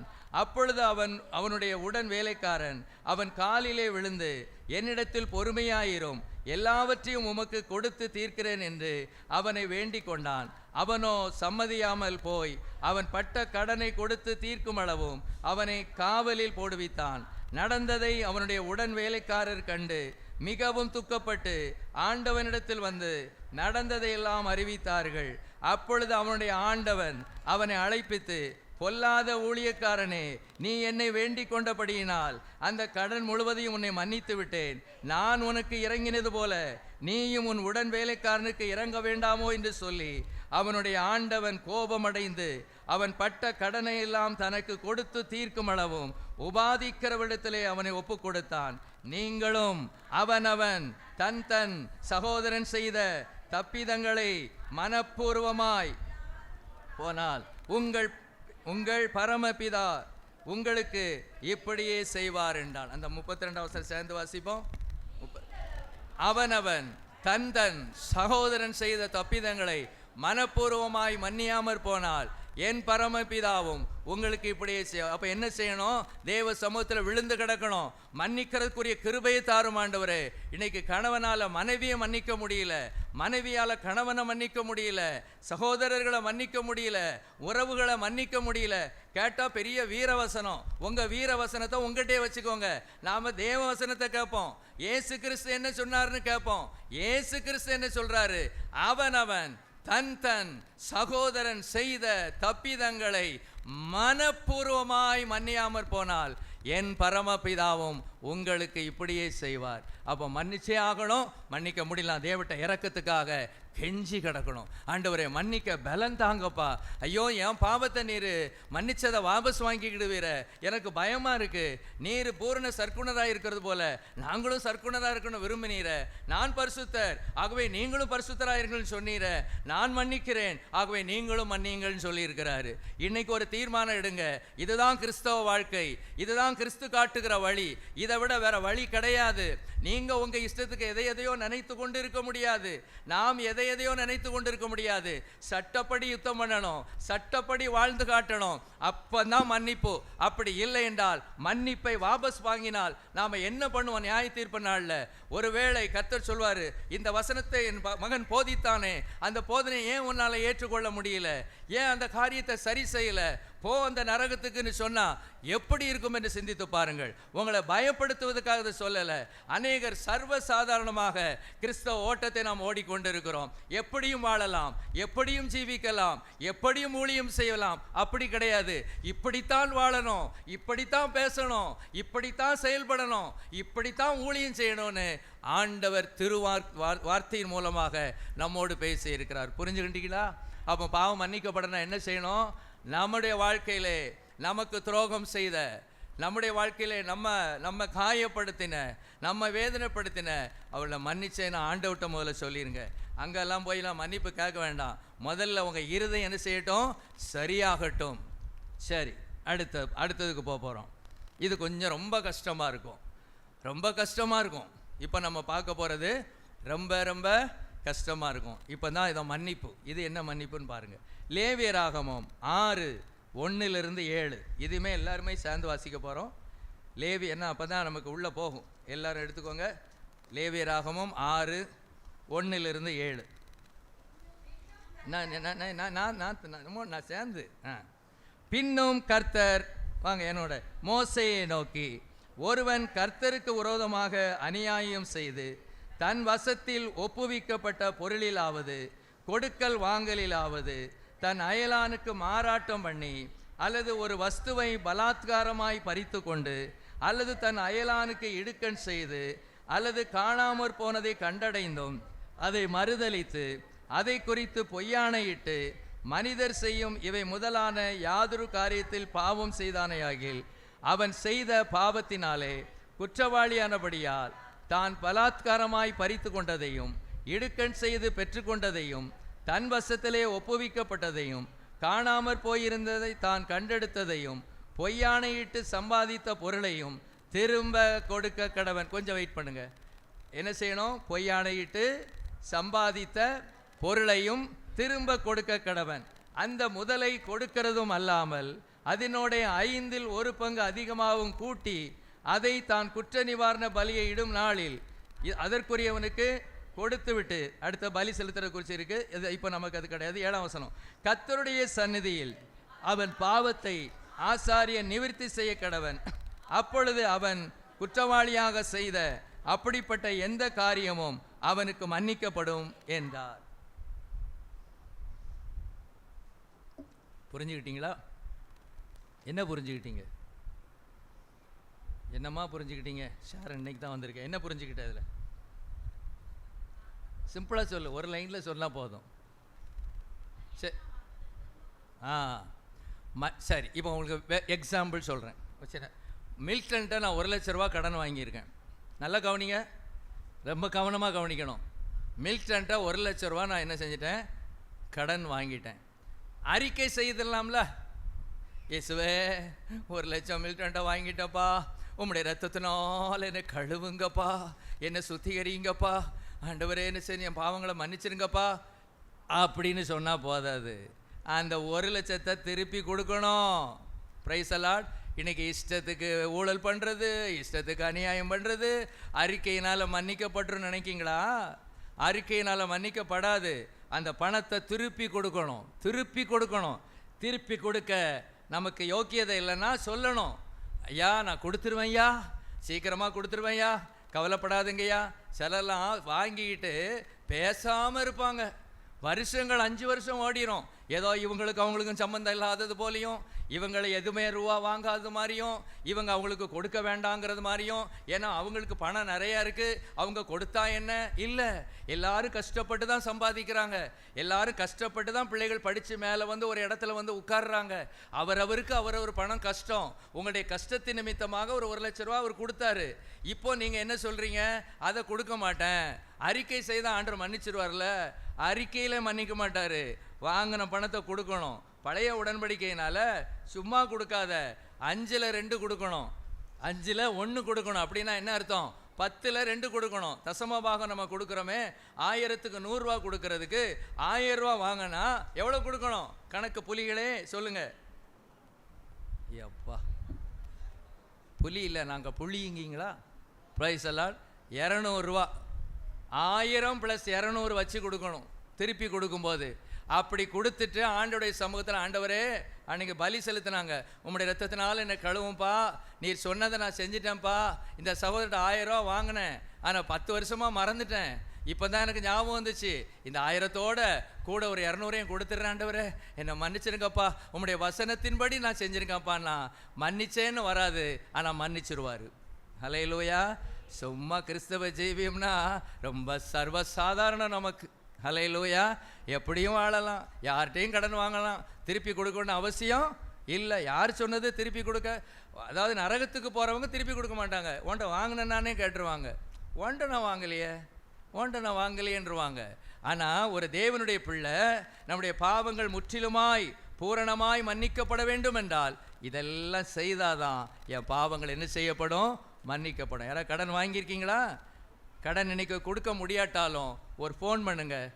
ஹலோ, உங்கள்கிட்ட கடன் வாங்கினது எனக்கு நினைவில் இருக்கிறது, வருத்தப்படாதீங்க, கூடிய சீக்கிரம் அந்த வசனத்தின்படியே சொல்லுங்கள், கொஞ்சம் பொறுத்துருங்க, கொஞ்சம் பொறுமையாக இருங்க, நான் சீக்கிரமாக என்ன செஞ்சிருவேன். அப்போ நீங்கள் என்கிட்ட கேள்வி கேட்கலாம் அடுத்தது, அப்போ அவர் மன்னிச்சார? நீங்கள் யார் அந்த எண்ணம் உங்களுக்கு வந்துச்சா? 10,000 தான் மன்னிச்சார்ல, நீங்களும் மன்னிச்சிட வேண்டியதானே? மன்னிச்சாதான். இன்னொன்று அதில் என்ன சொல்லியிருக்கு? அவனுக்கு கொடுக்க என்ன இல்லை? திராணி இல்லை, ஓட்டாண்டியாக இருக்கான், பாப்பராக இருக்கான். இன்றைக்குமே பார்த்தீங்கன்னா ஒரு கம்பெனி நல்லா போய்கிட்டு இருந்துச்சுன்னா திடீர்னு நஷ்டம் அடைஞ்சிட்டுன்னா அந்த கம்பெனிக்கு என்ன சர்டிஃபிகேட் கொடுப்பாங்கன்னா பாப்பர் கம்பெனின்னு கொடுத்துருவாங்க. பாப்பர் அப்படியாச்சுன்னா என்ன அர்த்தம்? அவங்கள்ட்ட என்ன இல்லை? ஒன்றும் இல்லைங்கிற போது அந்த ஆட்களுக்கு சம்பளமும் கொடுக்க முடியாது, போனஸும் கொடுக்க முடியாது. அந்த கம்பெனியை இழுத்து மூடிடுவாங்க. கவர்மெண்ட்டே சர்டிஃபைட் பண்ணிடுது பாப்பர் கம்பெனி. அப்போ தேவன் எப்பொழுது மன்னிக்கிறார்? நீங்கள் எப்பொழுது கடன் கொடுக்க வேண்டாம் தெரியுமா?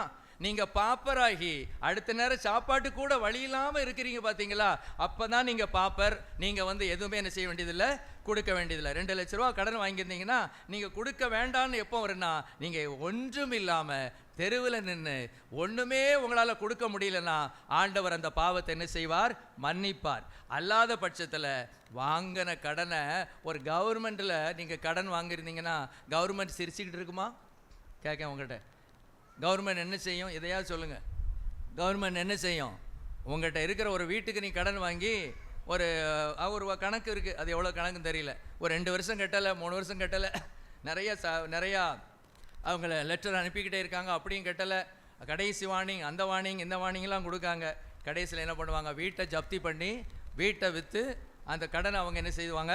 எடுத்துக்கொள்வாங்க. கவர்மெண்ட் அப்படி தான் செய்யும். ஆனால் கர்த்தர் என்ன சொல்கிறாருன்னா, நீ உன்னை நான் மன்னிக்கணும் அப்படின்னு எதிர்பார்த்தேன்னா வாங்கின கடனை திருப்பி கொடுத்துட்டு, அல்லது கொடுக்க முடியலன்னா அவங்கள்ட்ட ஒரு ஃபோனாவது பேசி, உங்கள்கிட்ட நான் வாங்கின கடன் அதை கொடுக்க முடியாமல் போச்சு, நான் சீக்கிரமாக கொடுத்துருவேன் பிரதர்னாவது ஒரு வார்த்தையை சொல்லிவிட்டு ஆண்டவர்கிட்டையும் சொல்லுங்கள், ஆண்டவர் இப்படி இந்த பிரதர்கிட்ட நான் சொல்லியிருக்கேன், ஆண்டவர் எனக்கு ஆண்டவரை சம்பாதிக்கக்கூடிய பலனை தாரும் ஆண்டவர், நான் சீக்கிரமாக கொடுக்கணும். அதாவது ஏமாற்றணும்னு நினைக்கக்கூடாது. ஒரு தேவனுடைய பிள்ளை ஏமாற்றணும்னு நினைக்கக்கூடாது. எல்லாம் அப்படியே சேர்ந்துக்கிட்டே இருக்கும். நம்ம ஏமாற்றுகள், நம்முடைய பொய்கள், நம்முடைய பணங்கள் இப்படியே சேர்ந்துக்கிட்டே இருக்கும்.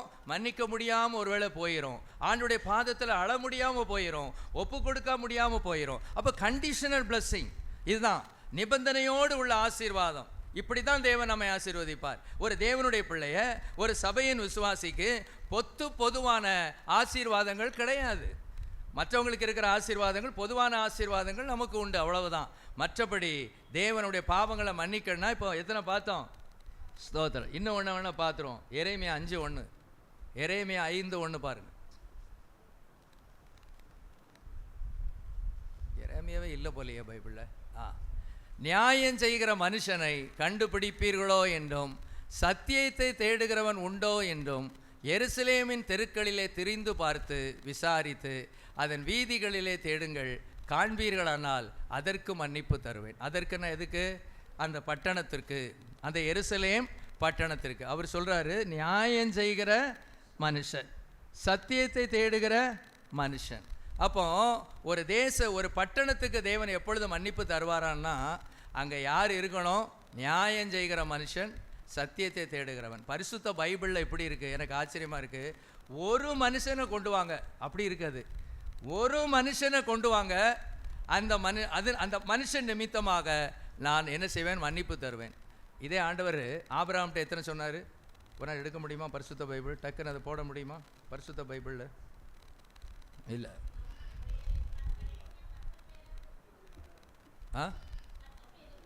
இல்லை, அது கரெக்ட். அங்கே 10 பேர், அங்கே எவ்வளோ சொன்னார்? 10 பேர் இருந்தால் அந்த பட்டணத்தை என்ன செய்ய மாட்டேன், அழிக்க மாட்டேன்னாரு. அப்படி இறங்கி வந்து கடைசியில் ஒன்றுன்னு கொண்டு வந்து நிறுத்துறாரு. ஏப்பா அந்த எருசலேமை சுற்றி வா, தெருவா போ, நீதி உள்ளவன் இருக்கான்னு பாரு, ஒரு உண்மை உள்ளவன் இருக்கிறானான்னு பாரு, ஒருத்தனை கொண்டு வா, அந்த பட்டணத்துக்கு நான் என்ன செய்கிறேன்? சேமத்தை கொடுக்கேன், அந்த பட்டணத்துக்கு பாவங்களை மன்னிக்கிறேங்கிறாரு. ஒருத்தனை கூட கொண்டு வர முடியல. அந்த அளவு எருசலேம் எப்படி இருக்கு? பாவத்தினால் நிறைந்திருக்கிறது. பாவத்தினால் என்ன செஞ்சிருக்கு? நிறைந்திருக்கிறது. இன்னைக்கு ஜனங்களுக்கு பயம் இல்லை. பரிசுத்தமாக வாழணும், உண்மையாக வாழணும், நீதியாக வாழணும். என் வாயின் வார்த்தைகள், என் இருதயத்தின் தியானங்கள், என் கண்ணின் பார்வைகள் என் தேவனை பிரியப்படுத்தணும், அதெல்லாம் இல்லை. இன்னைக்கு ஏதோ வரணும், ஆசீர்வாதம் கிடைக்கணும், போயிடணும், அடுத்த ஞாயிற்றுக்கிழமை வரணும், கர்த்தரை ஆராதிக்கிறணும், போயிடணும். அப்படி அல்ல சகோதரனே, என் அன்பு சகோதரியே. கர்த்தர் சொல்லுகிறார், மன்னிப்பது, தேவன் மன்னிக்கிறதுலையும் என்ன இருக்கிறது? பூரணம் இருக்கிறது. அறிக்கையிலே முதல்ல நம்மளை பாவங்களை மன்னிச்சிடுறாரு. ஆனால் இந்த 6 பாயிண்ட்டையும் எழுதி வச்சு வீட்டில் போய் டிக் அடிக்க முடியுமான்னு பாருங்கள். இது ஒன்றுக்கும் டிக் அடிக்க முடியுமான்னு பாருங்க. வாங்கின கடனை திருப்பி கொடுத்தாச்சா? மன்னிக்க முடியாதவர்களை மன்னிச்சாச்சா? நீதி, நியாயம், தர்மம், நேர்மை இதெல்லாம் நம்முடைய வாழ்க்கையில் இருக்கா? மனம் திரும்பியாச்சா? பாவத்தை விட்டாச்சா? அப்போ அதில் பாவ அறிக்கையாவது செய்தாச்சா? இந்த ஃபஸ்ட்டு ஸ்டேஜிலே சிலர் இருக்க மாட்டாங்க சபைகளில். First stage. பாவ அறிக்கை கூட சிலருடைய வாழ்க்கையில் செய்யாது இருக்காது. இதுதான் நிபந்தனையோடு உள்ள ஆசீர்வாதம். என்ன ஆசீர்வாதம்? நிபந்தனையோடு உள்ள ஆசீர்வாதம். ஹல்லேலூயா, ஸ்தோத்திரம். சரி, ரெண்டாவதாக நாம் தேவ பிள்ளைகளாக நாம் ஒரு இடத்துல, குறிப்பிட்ட இடத்துல இருக்கணும்னு அவர் விரும்புகிறார். அது கூட கீழ்ப்படிதலை எதிர்பார்க்கிறார். அப்படி எடுத்துக்கிடலாம். கீழ்ப்படியும் போது என்ன செய்கிறார்?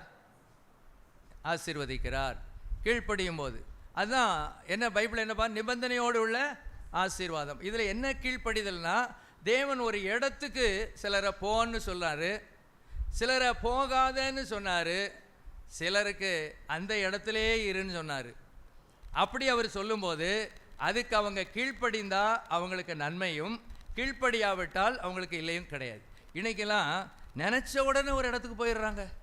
கண்ணை மூடினா போதும், எங்கே நான் போயிட்டோம் பிரதர், நாங்கள் போயிட்டோம் பிரதர். எங்கே போனீங்க? வீடெல்லாம் காலி பண்ணி நாங்கள் கோயம்புத்தூர் போயிட்டோம். பிரைஸ் எல்லாம் ஸ்தோத்திரம்.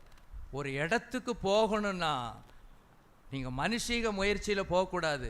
வழிவாசல்லாம் திறந்திருந்தாலும் தேவ சமூகத்தில் விழுந்து கிடந்து ஜெபித்து, ஆண்டவரே நான் இந்த இடத்துக்கு போவது உமக்கு சித்தமா, இந்த ஊருக்கு போவது சித்தமா. தேவன் நம்ம குடியிருக்கிற எல்கைகளை என்ன செஞ்சிருக்கிறாராம்? குறித்து வைத்திருக்கிறார். நம்ம எந்த இடத்துல நம்ம குடியிருக்கணும் அப்படிங்கிறது தேவனுடைய தீர்மானம். நான் இஷ்டத்துக்கு நெஞ்சிடக்கூடாது, உடனே வீட்டை மாற்றி போயிடக்கூடாது. சிலர்லாம் பாருங்கள், நினச்ச உடனே மாற்றிடுறாங்க, வீட்டை மாற்றிடுறாங்க, அல்லது ஊரை மாற்றிடுறாங்க, தெருவை மாற்றிடுறாங்க. அப்படி செய்யக்கூடாது. தேவ சமூகத்தில் இருந்து தான் நம்ம போகணும், தேவ சமூகத்தில் கேட்டு தான் நம்ம போகணும். சரி, நம்ம இன்னைக்கு பாயிண்ட்டுக்கு வந்துடுவோம். ஆதியாகமம் 12:1-5 வரைக்கும் எல்லாம் சேர்ந்து வாசிப்போம். கொஞ்சம் உள்ளே போகட்டும் மனசுக்குள்ளே. கர்த்தர் ஆபிராமை நோக்கி, நீ உன் தேசத்தையும் உன் இனத்தையும் உன் தகப்பனுடைய வீட்டையும் விட்டு புறப்பட்டு நான் உனக்கு காண்பிக்கும் தேசத்துக்கு போ.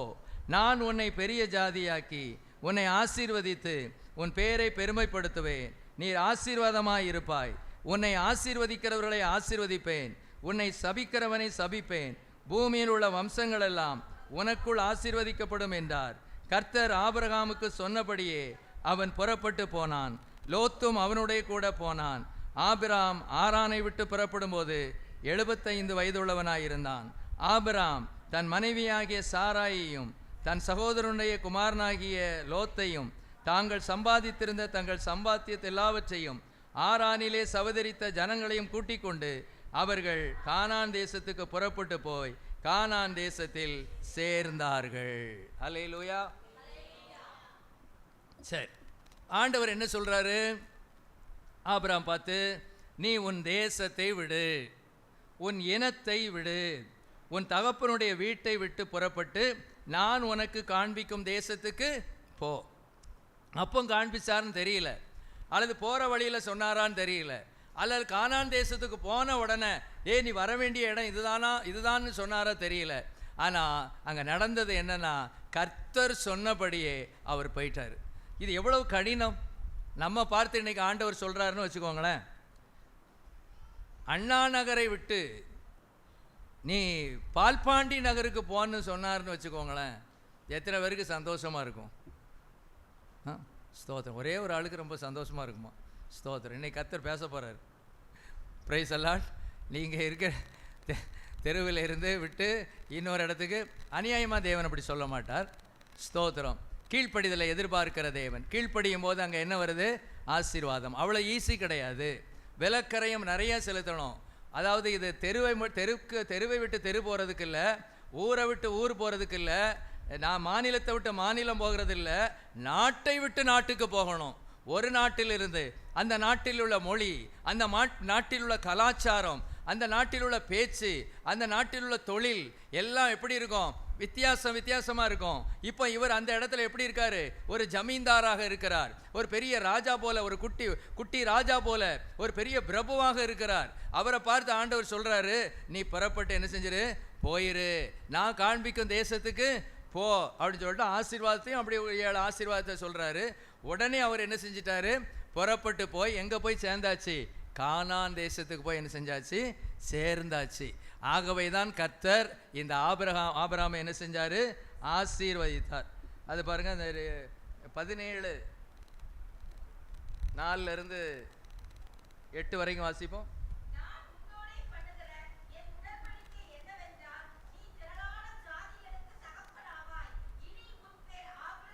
சரி, அது கூட வேண்டாம், நேர 8ஆம் வசனம்.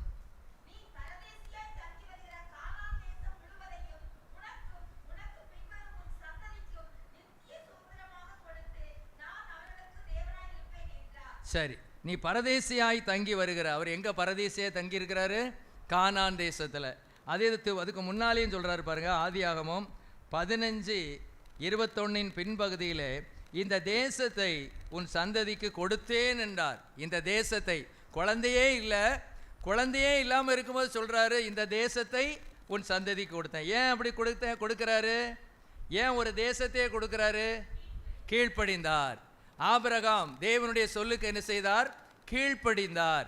ஒரு நாட்டை விட்டு அவர் அறியாத ஒரு தேசத்துக்கு என்ன செஞ்சார்? வந்து சேர்ந்தார். ஆகவே தான் 8ஆம் வசனம் சொல்றாரு, நீ பரதேசியாய் தங்கி வருகிற கானான் தேசம் முழுவதையும் உனக்கு பின்வரும் உன் சந்ததிக்கும் நித்திய சுதந்திரமாக கொடுத்து நான் அவர்களுக்கு தேவனாய் இருப்பேன் என்றார். இப்போ அவர் எப்படி தான் தங்கி இருக்கிறாரு? பரதேசியா தான் தங்கி இருக்கிறாரு. ஆனா இந்த பரதேசியா தங்கி இருக்கிற இந்த கானான் தேசத்தை நான் உனக்கும் உன் சந்ததிக்கும் கொடுத்தேன் என்றே ஆண்டவர் சொல்லிட்டாரு. ஹல்லேலூயா. அதுக்கு காரணம் என்ன? அவருடைய கீழ்ப்படிதல். நம்முடைய செய்தி என்ன? Conditional blessing. ஒருவேளை இந்த ஆபிரகாம் போகாமல் இருந்திருப்பார் என்றால், ஆண்டவரை எப்படி முடியும்? மோசையை கேட்டது மாதிரி, ஆண்டவரை எப்படியப்பா இது முடியும்? என்னை எங்கேயோ போக சொல்றீர, இங்க போன்னு கூட சொல்ல மாட்டேங்கிறீரு, நான் காண்பிக்கும் தேசத்துக்கு போன்னு சொல்றீரு, ஒருவேளை வனாந்திரத்தில் கொண்டு விட்டுருவீரா? எங்க கொண்டு விடுவீரோ எனக்கு தெரியலையே, எப்படிப்பா நான் போவேன்? அப்படிலாம் சொல்லாம அந்த வார்த்தைக்கு என்ன செஞ்சாரு? கீழ்ப்படிந்தார். ஹல்லேலூயா, ஸ்தோத்திரம். இனிமே ஆதியாகமம் 26:1-3 அடுத்தது.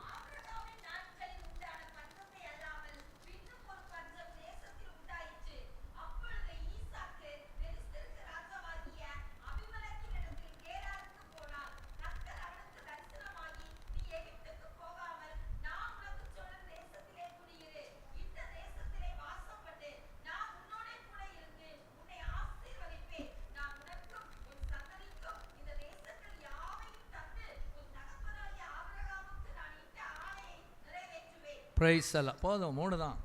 ஹல்லேலூயா, ஸ்தோத்திரம். கர்த்தர் அவனுக்கு தரிசனமாகி, நீ எகிப்துக்கு போகாமல் நான் உனக்கு சொல்லும் தேசத்திலே குடியிருன்னு சொல்லிட்டு அடுத்தது உடனே சொல்றாரு, இந்த தேசத்திலே வாசம் பண்ணு. எந்த தேசத்திலே? 6ஆம் வசனம், ஈசாக்கு கேராரிலே குடியிருந்தான்.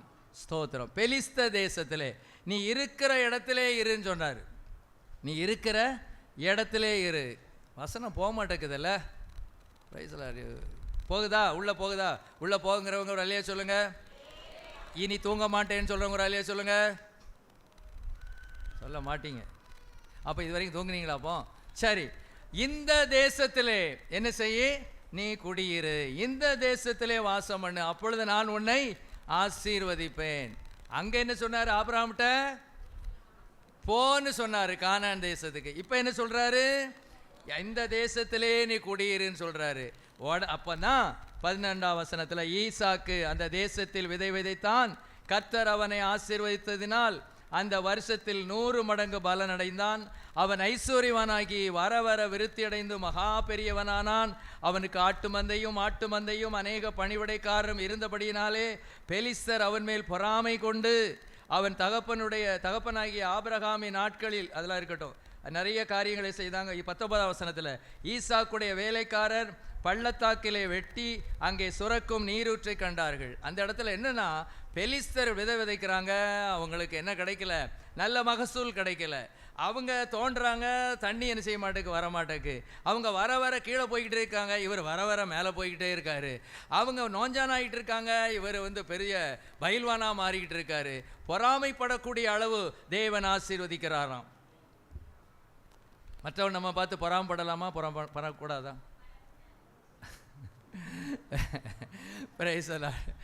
ஸ்தோத்திரம். அவங்க பொறாமப்படக்கூடாது. அவங்க பொறாமப்படுறவங்களுக்கு கஷ்டம். ஆனால் என்னன்னா, பொறாமைப்படக்கூடிய அளவு தேவன் நம்மை ஆசீர்வதிக்கிறாராம். புரியுதா? ஹல்லேலூயா.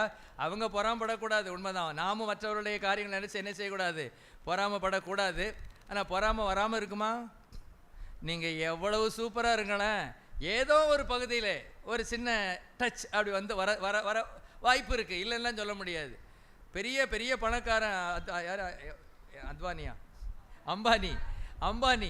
அம்பானிகிட்ட போய் கேளுங்களேன், உமக்கு பொறாமல் ஏதாவது இருக்கா? ஆமாம், எனக்கு மலானா, அமெரிக்காவில் அவர் பேர் என்னது, எலான் மஸ்கை பார்த்து அவருக்கு ஒருவேளை பொறாமல் இருக்கலாம்.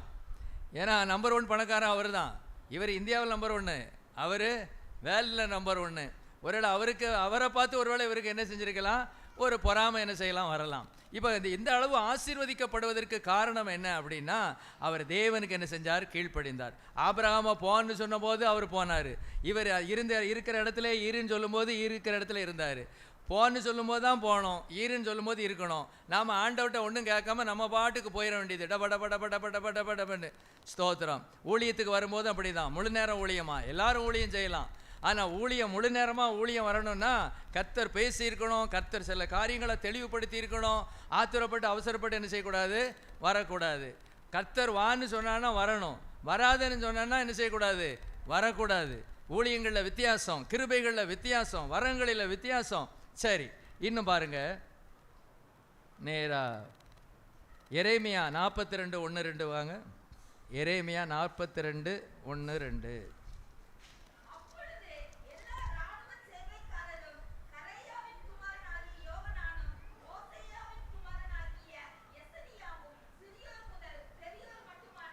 சரி, அதெல்லாம் இருக்கட்டும். 10ஆம் வசனத்திலிருந்து வாசி.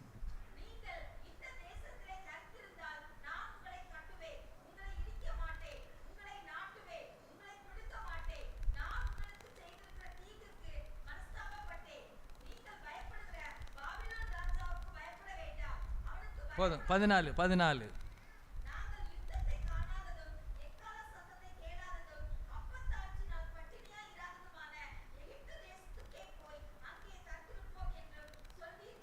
சரி, இப்போ ஆண்டவர் ஒரு கண்டிஷன் போடுறாரு. இங்கே தங்கிருங்கிறத நான் அதை மாத்திரம் எடுத்துக்கொள்ளாமல், நீங்கள் எங்கே போகாத, எகிப்து தேசத்துக்கு போகாதன்னு சொல்கிறாரு. இருக்கிற இடத்துலையே இரு, யூதயா தேசத்திலேயே இரு, நீ எகிப்துக்கு என்ன செய்யாத, போகாத. நம்ம ஆட்களை எகிப்துக்கு போகாதன்னு சொன்னால் எகிப்துக்குத்தான் போவோம். Praise the Lord. அவங்க வாழ்க்கையில் அப்படி தான் என்ன செஞ்சது, இருந்துச்சு. எகிப்துக்கு போகாத அப்படின்னு ஆண்டவர் என்ன செஞ்சார், சொன்னார். ஆனால் இவங்க எகிப்துக்கு என்ன செஞ்சாங்க, போனாங்க. ஹல்லேலூயா. அதனால் என்ன நடந்தது அப்படின்னு பார்த்தீங்கன்னா, 43:2-3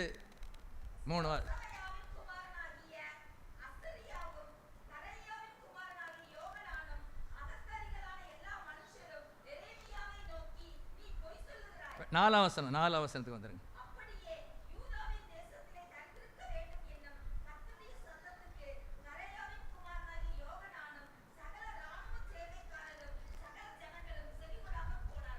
சரி, கர்த்தர் சொன்னார், இதுதான் கண்டிஷன். என்ன கண்டிஷன்?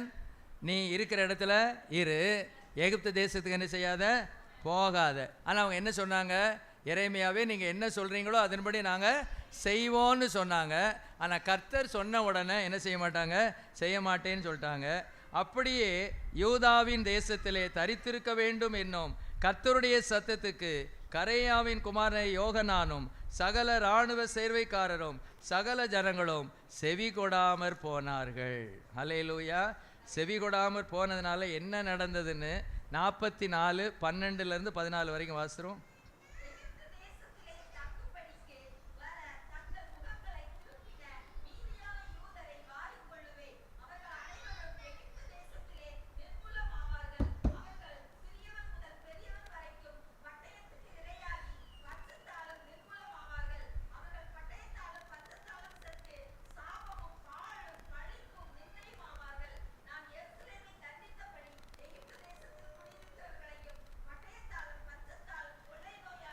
போதும், அவ்வளோ போதும். எவ்வளவு கோபம் பாருங்க ஆண்டவருக்கு. நாம் கீழ்ப்படியலைன்னா, கீழ்ப்படிந்தா ஆசீர்வாதம், கீழ்ப்படியலைன்னா தண்டனை அல்லது கோபம். அவர் என்ன சொல்கிறாரு, எகிப்து தேசத்திலே தங்கும்படி போயிட்டாங்க. எகிப்து தேசத்தை தங்கும்படி போயிட்டாங்க. தங்கும்படி வர தங்கள் முகங்களை திருப்பின மீதியான யூதரை வாரிக்கொள்ளுவேன். வாரிக்கொள்வேன்னா என்ன அர்த்தம்? அழித்து போடுவேன். அவர்கள் அனைவரும் எகிப்து தேசத்தில் நிர்மூலமாவார்கள். அவர்கள் சிறியவன் முதல் பெரியவன் வரைக்கும் பட்டயத்துக்கு இரையாகி பஞ்சத்தாலும் நிர்மூலமாவார்கள். அவர்கள் பட்டயத்தாலும் பஞ்சத்தாலும் செத்து சாபமும் பாழும் பழிப்பும் நிந்தையும் ஆவார்கள். எவ்வளோ ஒரு பயங்கரமான காரியம் பாருங்க. கர்த்தர் சொன்னது பெரிய கஷ்டமா? யூதா தேசத்தில் இரு, எகிப்துக்கு போகாத. ஒரு இடத்துக்கு போகணும்னா கஷ்டம்னு வச்சுக்கோங்களேன். இருக்கிற இடத்துல இருப்பான்னு ஆண்டவர் சொல்லும்போது ஏன் போகணும்? ஏன் போகணும்? போகணுங்கிற அவசியம் இல்லை, போகணுங்கிற அவசியம் கிடையாது. ஹல்லேலூயா, ஸ்தோத்திரம். இவ்வளோ போதுன்னு நினைக்கிறேன். இன்றைக்கி 2 காரியத்தை குறித்து நம்ம பார்த்தோம். முடிஞ்சால் நான் கண்டினியூ பண்ணுறேன் அடுத்த வாரம். ஸ்தோத்திரம். நம்பர் 1 மன்னிப்பு. ஸ்தோத்திரம். Conditional blessing. இதை செய்தால் என்ன கிடைக்கும்? மன்னிப்பு கிடைக்கும். இதுக்கெல்லாம் நீ கீழ்ப்படிந்தா உனக்கு ஆசீர்வாதம். ஹல்லேலூயா. கீழ்ப்படியாட்டா கஷ்டம். மன்னிப்பு எதெல்லாம் பார்த்தோம்? கடகடன் சொல்லுங்க. அறிக்கை இடும்போது மன்னிக்கிறார். 2வது இயேசுவை விசுவாசிக்கும் போது மன்னிக்கிறார். 3வது மனம் திரும்பும்போது மன்னிக்கிறார். 4வது மற்றவர்களை மன்னிக்கும் போது மன்னிக்கிறார். திருப்பி கொடுக்கும்போது வாங்கிய கடன், வாங்கிய பொருள், திருடிய பொருள். நான் ஒன்று கடனை மாத்திரம் தான் சொன்னேன், மற்றெல்லாம் நீங்கள் பார்த்துக்கணும். திருடினதை திருப்பி கொடுக்கணும். எங்கள் வீட்டில் ஏதாவது இருக்கான்னு பாருங்கள். வாங்கின புஸ்தகங்கள்லாம் வீட்டில் இருக்கா? படிச்சுட்டு தாரேன்னு சொன்னதெல்லாம் வீட்டில் கிடக்கும், அதெல்லாம் எடுத்து வைங்க. எங்கள் பாத்திரம், சில பாத்திரங்கள் வாங்கிட்டு திருப்பி கொடுக்க மாட்டீங்க, அப்படி வீட்டில் இருக்கும். எது எது வெளியே போகணும், எது எது கொடுக்கணும், எல்லாம் திருப்பி கொடுக்கணும். வீட்டில் அப்படியே இன்றைக்கி போய் ஒரு ஜெபத்தோடு பாருங்கள். புஸ்தக அலமாரியில் பாருங்கள், சில புஸ்தகம் எங்கள் வீட்டில் இருக்குது, அதை நான் எடுத்து கொடுக்கணும். ஹல்லேலூயா, ஸ்தோத்திரம். படிச்சுட்டு கொடுக்காத புஸ்தகங்கள், சிலருடைய புஸ்தகங்கள் எங்கள் வீட்டில் என்ன செய்யுது இருக்குது. அன்னைக்கு நான் பார்த்தேன். ஸ்தோத்திரம். அதெல்லாம் என்ன செய்யணும்? கொடுக்கணும். சரி, இந்த மாதிரி காரியங்கள்லாம் நம்ம திருப்பி கொடுத்தல்னு ஒன்று இருக்குது. அடுத்தது நீதி நியாயம் செய்கிறவர், சத்தியத்தை நேசிக்கிறவர்கள் இருந்தால் அங்கே என்ன கொடுப்பாரா? தேவன் என்ன செய்வார்? மன்னிப்பு. அழுகிறவங்க தூக்கிட்டு போயிருங்க. Praise the Lord. 2வது நம்ம பார்த்தோம், கீழ்ப்படிந்தால் ஆசீர்வாதம். முழங்கால் படிடுவோம். Price allot. ஹல்லேலூயா, ஹல்லேலூயா, ஹல்லேலூயா, ஹல்லேலூயா. அந்த மன்னிப்பு, அந்த இது ரொம்ப கஷ்டமாக இருந்திருக்கும்னு நினைக்கிறேன். அதை செய்தாதான் தேவன் நம்ம பார்த்து சொல்கிறார் பூரணமான ஒரு மன்னிப்பு அல்லது மேலோட்டமான ஒரு மன்னிப்பு. அவ்வளோதான். முழுமையான மன்னிப்பு கிடையாது. விலக்கரையும் செலுத்தணும். இயேசு கிறிஸ்து விலக்கரையும் செலுத்தினார், இரத்தத்தை சிந்தினார், நமக்காக பாடுபட்டார், நமக்காக நொறுக்கப்பட்டார், நமக்காக பேச்சுக்கும் ஆண்டவர் ஏச்சுக்கும் உள்ளானார், அடிகள் பலப்பட்டார், காயப்பட்டார். யோசித்து பாருங்க, அவரை எப்படிலாம் விமர்சித்தாங்க. விமர்சனத்துக்கு உள்ளானார். நம்மையும் விமர்சிப்பார்கள், நம்மையும் குற்றஞ்சாட்டுவார்கள். இதெல்லாம் நடக்கும். இதெல்லாம் மீறி தான் லக்கை நோக்கி போக வேண்டியதான். ஹல்லேலூயா. லக்கை நோக்கி நான் எந்தன் ஓட்டம் ஓடியே லாபமான யாவையும் வெறுத்து தள்ளினேன். லக்கை நோக்கி நான் எந்தன் ஓட்டம் ஓடியே லாபமான யாவையும் வெறுத்து தள்ளினேன். பெற்று கொள்ளுவேன் நிச்சயம் பிரதிபல லட்ச லட்ச தூதர் முன்பாக. நான் ஜீவ கிரீடம் அன்று சூடுவேன், நான் ஜீவ கிரீடம் அன்று சூடுவேன். ஆனந்தம் ஆனந்தம் ஆனந்தம் ஆத்மநாதனோடு எந்தன் வாசம். ஆனந்தம் ஆனந்தம் ஆனந்தம் ஆனந்தம் ஆத்மநாதனோடு எந்தன் வாசம். ஆனந்தம். வீணை வாத்தியக்காரரை நான் அங்கு காணுவே, பின் சூதர் சைன்யத்தையும் அங்கு காணுவே. வீணை வாத்தியக்காரரை நான் அங்கு காணுவேன், பின் தூதர் சைன்யத்தையும் அங்கு காணுவே. இன்ன தீபனாம் இயேசுவின் மகிமையில் கூடியோடு அதிவேகம் காணுவே. நான் விண்ணிலே வாழ்ந்து போற்றுவே, நான் விண்ணிலே வாழ்ந்து போற்றுவே. ஆனந்தம் ஆனந்தம் ஆனந்தம் ஆத்மநாதனோடு எந்தன் வாசம். ஆனந்தம்